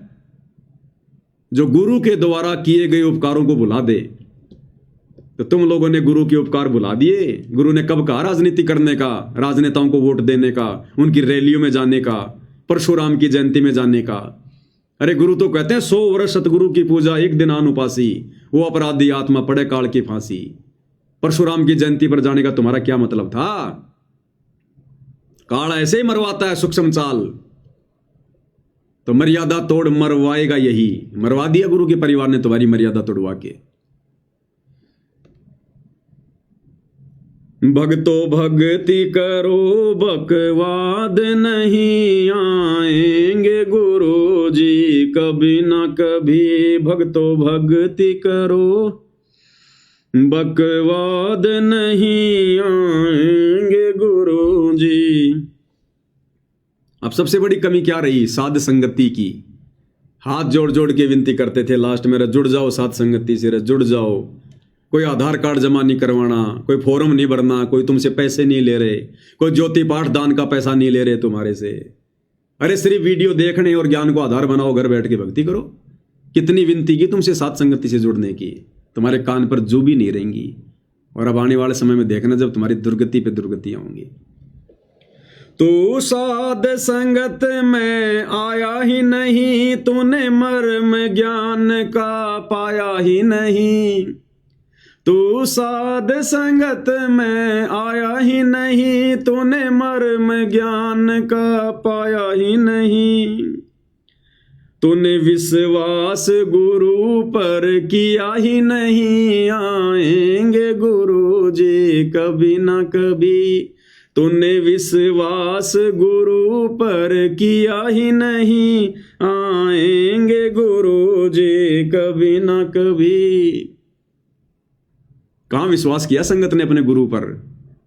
अरे सार नाम कौन दे सकता है? परमात्मा क्यों आता है सतलोक से सार नाम देने के लिए? और इस नादान संगत ने गुरु का हिसार जेल से बाहर आने का भी इंतजार नहीं किया, और इन कुपात्रों से वो फर्जी सार नाम, सार शब्द ले लिया और अपनी दुर्गति करवा ली। अरे पाड़ोसी से अपने पेट में बच्चा डलवाने वाली औरत कभी पतिव्रता नहीं हो सकती। ये भक्ति रूपी बच्चा, ये सार नाम सार शब्द केवल सतगुरु देने का अधिकारी है। ये प्रथम नाम भी कोई देने का अधिकारी नहीं है सृष्टि में।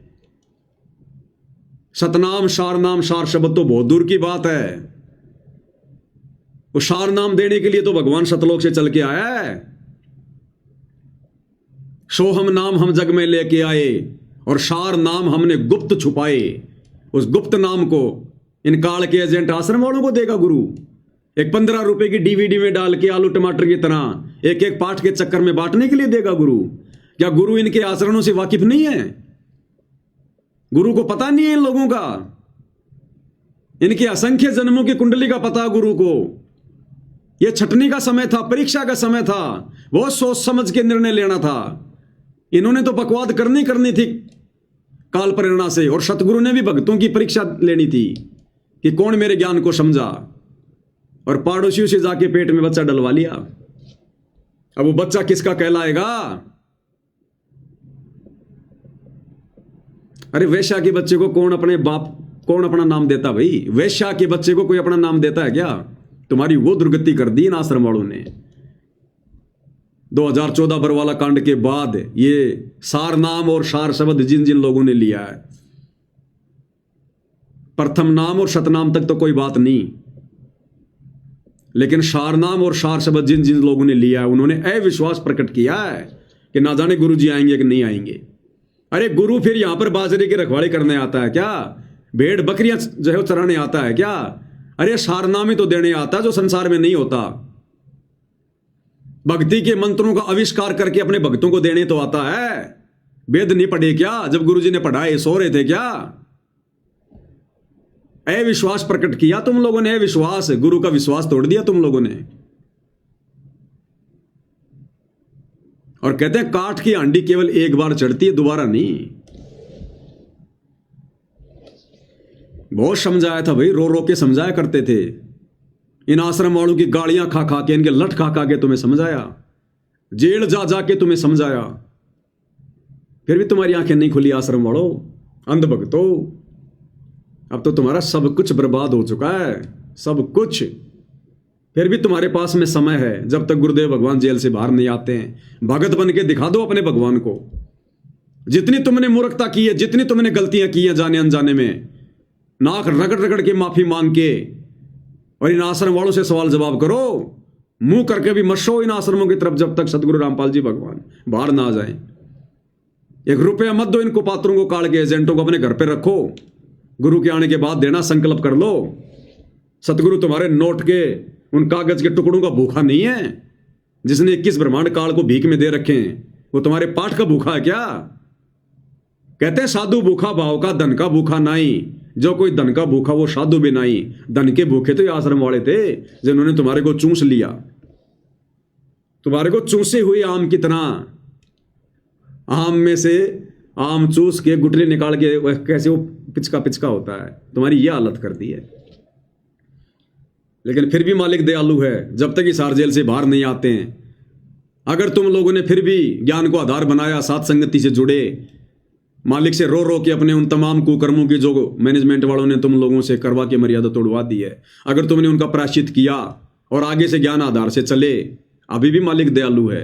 नहीं तो तुम्हारी नैया डूब चुकी है नैया।